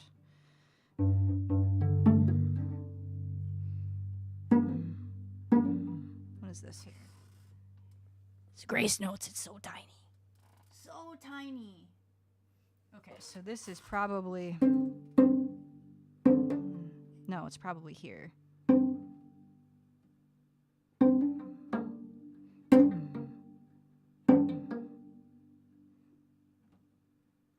Oh, Hookah, you got your Garbage Record Store Day vinyl the other day. Nice. What do you think?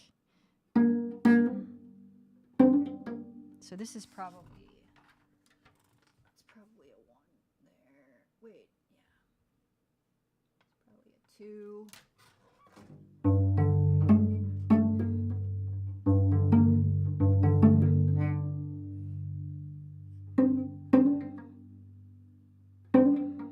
And then we got... Nope.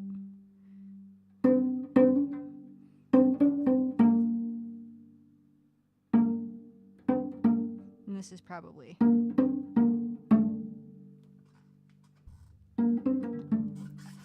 a 1. Wait, no. It's probably a 2. Hookah says, I need to listen to it actually. My PC did update, so it messed up my audio drivers again for my turntable. Oh no! What's up, DJ Moans 1? All the DJ friends are in the house.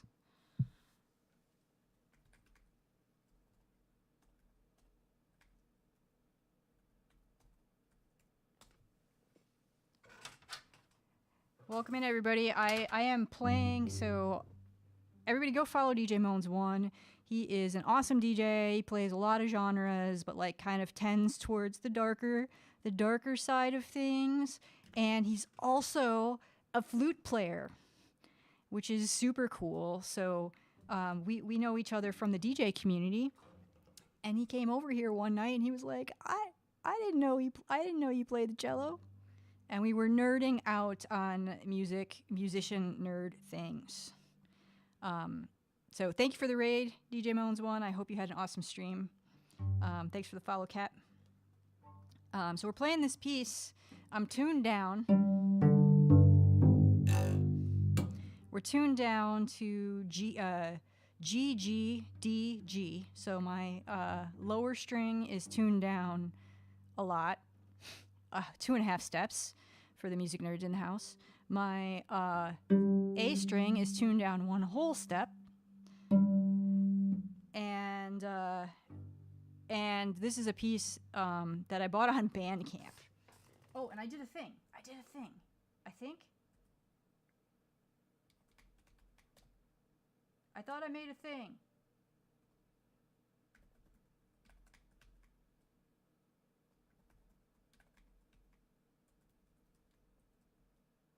That's her Bandcamp site. So you can buy the album and you can buy the sheet music, and she plays like her own music on the album, like you know normal, and then you can buy the sheet music. So that's what I did. So here we got, and then it's a shift there.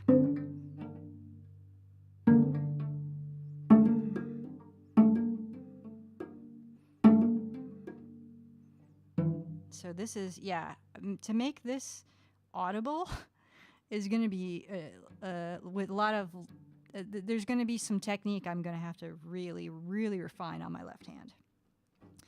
See, DJ Moans one says, resist the obvious joke about a G string. I got all the G strings right now. I got 3 G strings right now. My cello is wearing 3 G strings.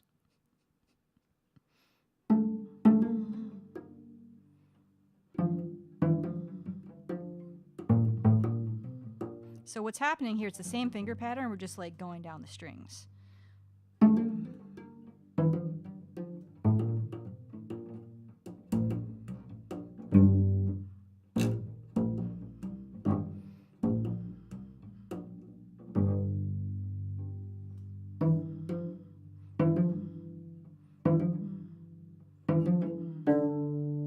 Okay, so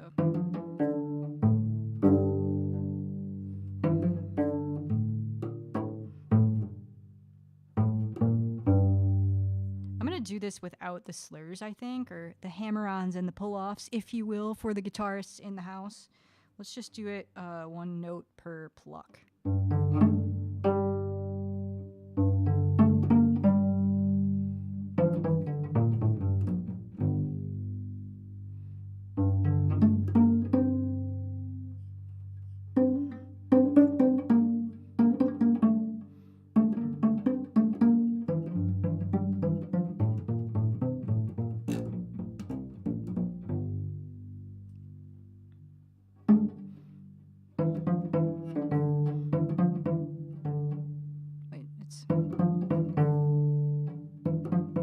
So we've got a triplet, and then we've got 2 eighth notes with a tie to a half note.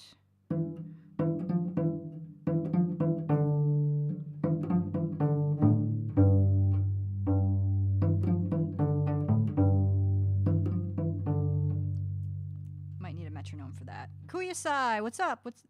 Everybody go follow Kuyasai.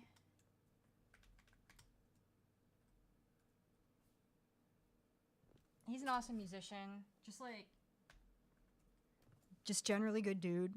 I stream I just stream on Saturday nights because I have a job. I have a regular job. It cramps my style, and then I'm modding all the time. Found me and recommended. Cool. Well, good to have you here, and everybody go follow Kuyasai.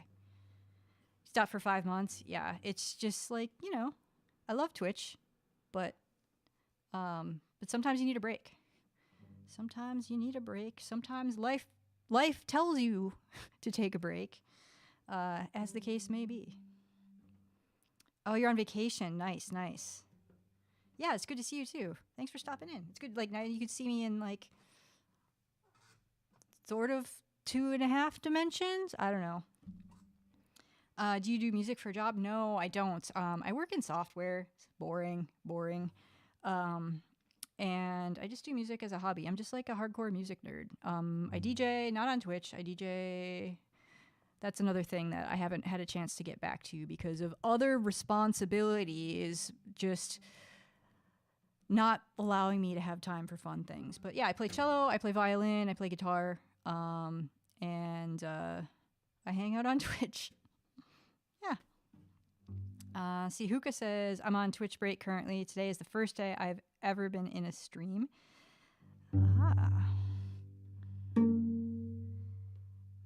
Yeah, so, do you know how long, is your break sort of a set time, or is it an indefinite break? Let's see here. Something is buzzing. Is that this? probably turn that off. Okay. So what do we want to work on here? I guess let's just go to the end of the page, or the end of the phrase here.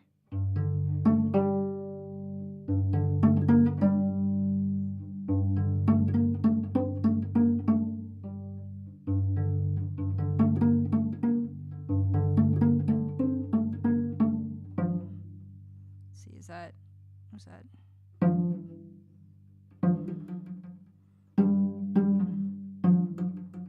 There's a trill there. So there's a grace note and a trill all at once. And then a triplet.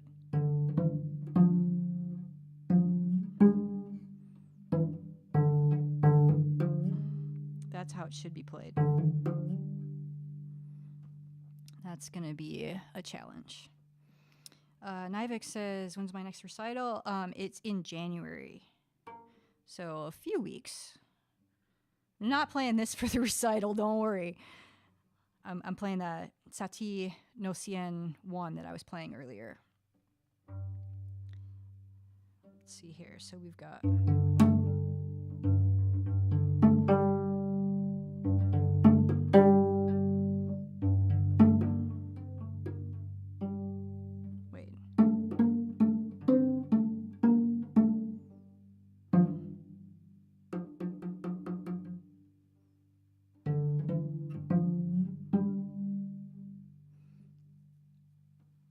Okay, so now I really like this. It sounds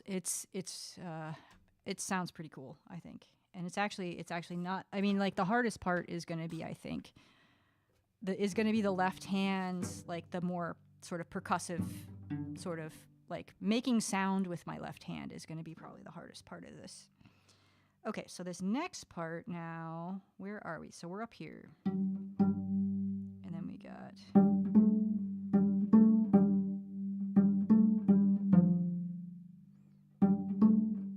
It says, what is this? Sol D. Okay, so this is, I think this is on the D string. The one D string, I only have one D string. Kuyasai says, you're cool, I see all the strings. Nivek says, I was curious because someday I'm going to get back to Minnesota to see a bunch of my friends, and it'd be fun if I could time it to see you live. We can message Nivek. Is that called an upright? Now this is still a cello. So I just tuned it down, and it's a carbon fiber cello here. I think I made a thing. Yeah. So that's the make and model of my cello. These things are tanks, and you can play them outside because they're not because they're carbon fiber. They're not as they're not super susceptible to the elements. So like basically I got this because I'm lazy. And I was like, hey, I got geared pegs, so like I don't have to worry about the pegs slipping when it gets when the humidity drops, and like have to fart around with that. Yeah, there's a lot less maintenance because it's not wood, and I can play it outside if I want. Which, in Minnesota, there's not as many opportunities. There's not as many months with which playing outside would be pleasant. Like right now would not be terribly pleasant. But, Let's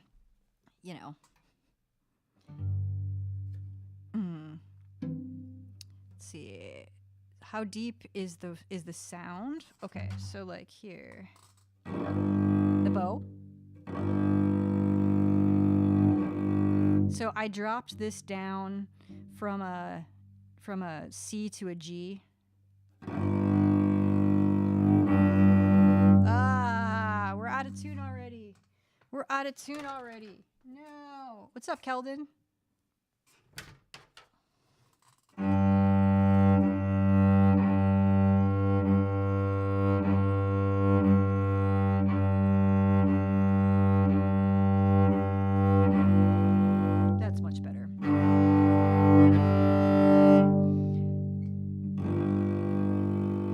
Yeah, the C. This is the G string that is usually the C string.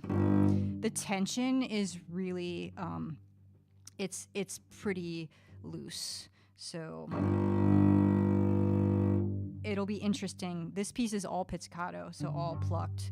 But there's 2 other pieces in this collection that are in the same tuning that I'm probably going to do, that I'm going to get to. So it'll be interesting to see how I like dealing with the tension so loose compared to normal, how that's going to affect the playing. So this is just capturing my voice. So this is an SM58, and then I've got an AT2020 just right here, just off camera. Thank you.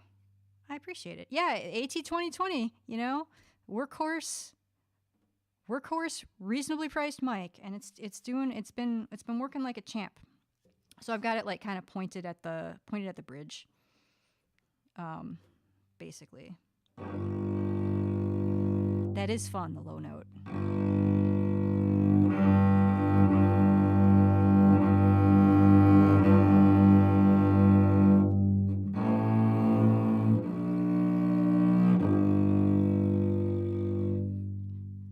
You're a sucker for strings? Me too, Kuyasai. Me too. That's how I like, because I like mostly hang out in string. I mean, I hang out in other places, but I like hang out a lot in String Player Twitch. You probably recognize my name from Rachel's streams, I'm guessing. And yes, because I know you and Rachel have hung out before. I remember seeing you guys on stream together. That was fun. Let's see here. All right, I don't need this. This is a pizzicato piece. Okay, so we've got... I actually might use that. So we've got here. So what I'm not sure is going on here, if I'm supposed to slide, because there's a straight line in between these notes, and that is not like how, like, usually if there's a glissando, so this is a glissando, usually you'll see a squiggly line. And so I'm not sure what that's... I'll maybe have to listen to the recording to figure out what she means there.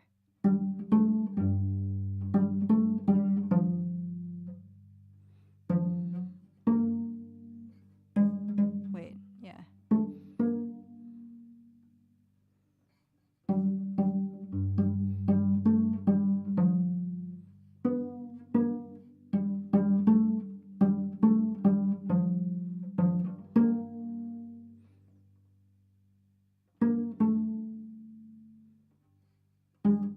So the fingering here, I'm not sure about.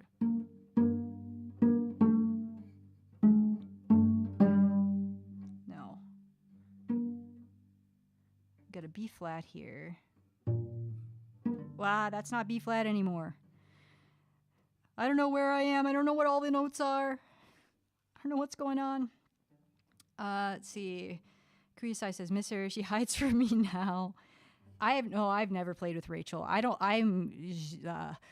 am not nearly as skilled as she is. I've only been playing cello for 4.5 years. And like, so for those of you, I think most of you that hang out here regularly know Rachel Grace, which I'll just shout her out too.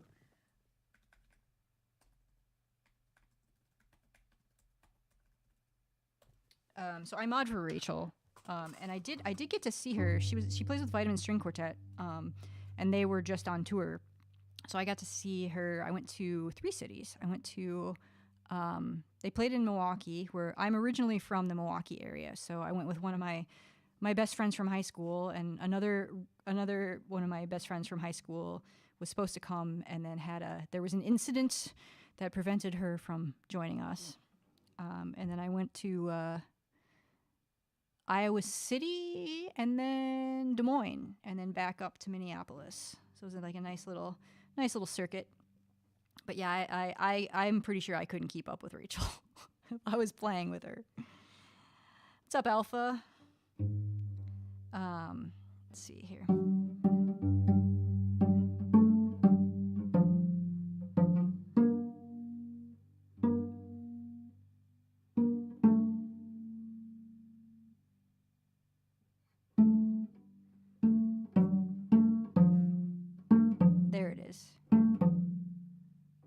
it's...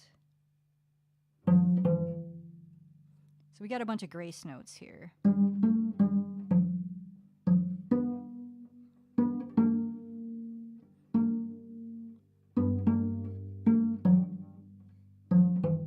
So I think that's how it goes. We go 4 3 4 3 4 2. No, 4 3 4 1. Let me write that down. 4 3 4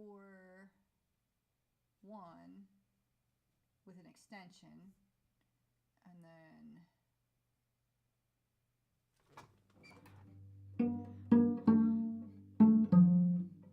2 1.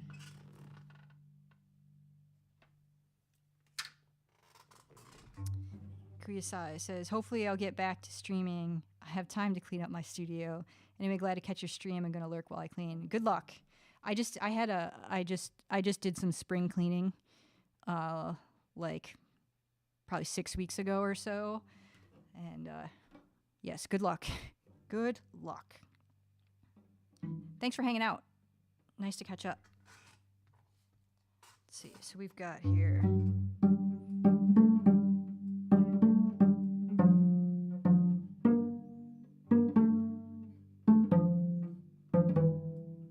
And then that's it for that part. And we go. Yeah, so this is the same pattern. We just go down the strings.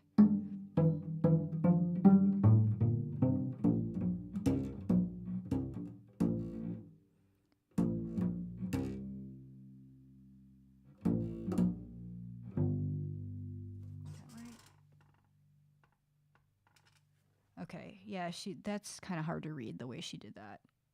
There's at the very end of, so C is 2 ledger lines below the staff on the line, and the way that this is written, there's like the line goes across. There's like 6 lines on the staff there, and that's weird. I believe in you, Kuisai. You can do this. You can do this.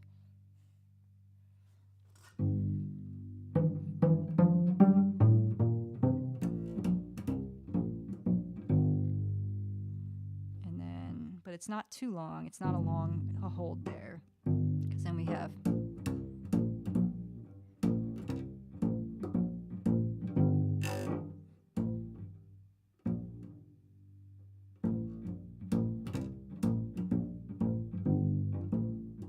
We got double stops.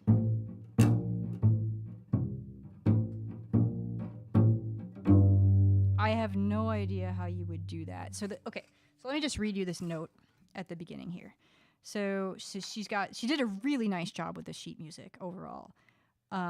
She says, only pluck with right hand on the first note of each slur. Other notes are articulated by left hand fingers leaving the string. So for those of you that were here earlier, or are usually here, or often here, the trill exercise that I usually do, like something like this.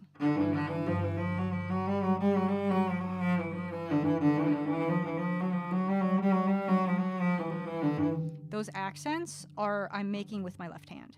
So that's a thing that I'm probably going to have to hit real hard on this piece. Because, I don't know how you would... there's with these double stops, I don't know, maybe my teacher can explain some things to me. But it goes like this. I don't know how anybody would hear that. I'm guessing the mic isn't picking that up real well.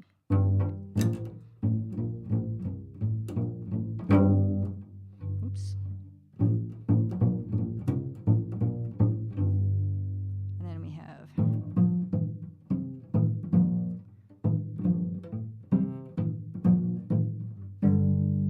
That's all left hand. Left hand pizzicato.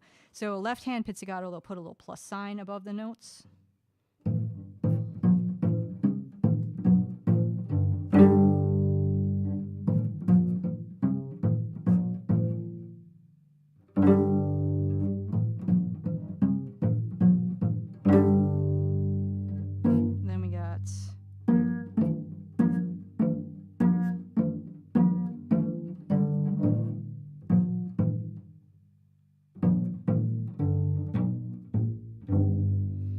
So how I'm reading this is, because it's just like a bar chord, is I'm not even looking at the lower notes. I'm just looking at the top notes to figure out where to put my finger.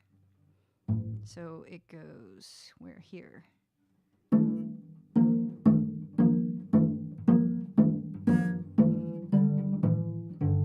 Wait, that's second finger.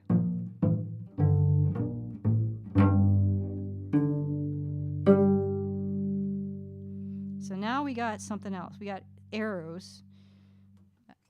And I have a finger tremolo. I don't know what I'm supposed to do there. But it goes, so there's a little diagonal arrow and then a diagonal arrow up, and then, but it goes without any of these articulations. The plain old notes are.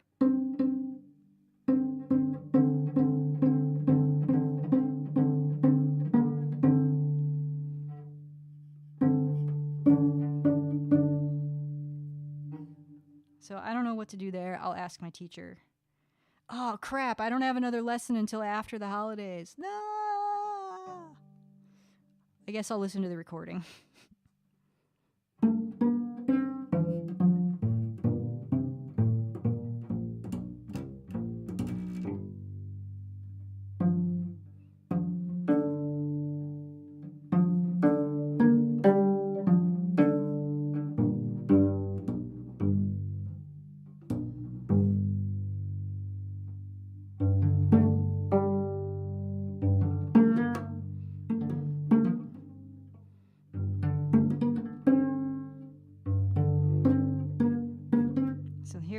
So those were triplets here. There's 16th notes here. And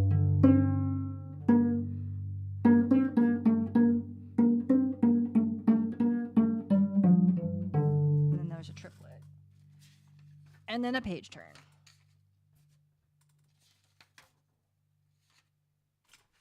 And we got...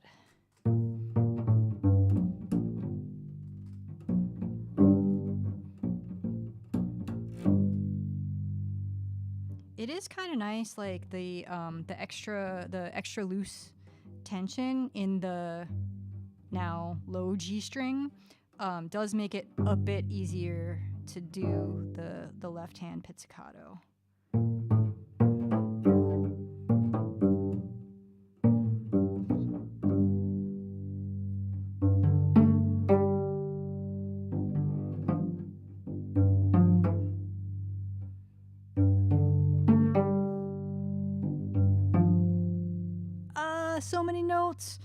So many notes. There's more tremolo pizzicato.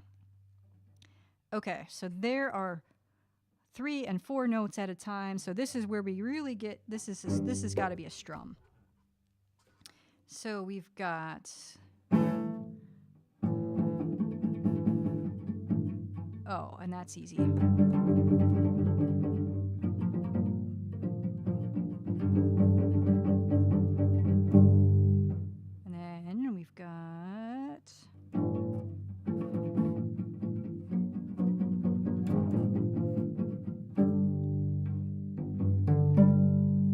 How it ends.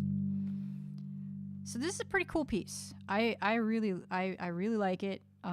It's kind of, I don't know, it's definitely going to be an interesting challenge, I think, because it's as my teacher said, and as I'm finding, it's actually not like the notes aren't that hard. Like I kind of get now that I'm kind of figured out how the that like I'm not actually playing the notes that are written here, but it doesn't matter. It's like I'm reading tablature, basically. So, yeah. Cool. All right, well, should we find somebody to raid? I think we should. Thank you, everybody, for hanging out. And thank you to our raiders. Make sure you go follow them. DJ Moans 1. We had Chunky Mushroom. We had a bunch of streamers in the house. We had Hookah. We had Learn Music. We had Cathedora. We're going to go raid DJ Vegan in Black. who I mod for.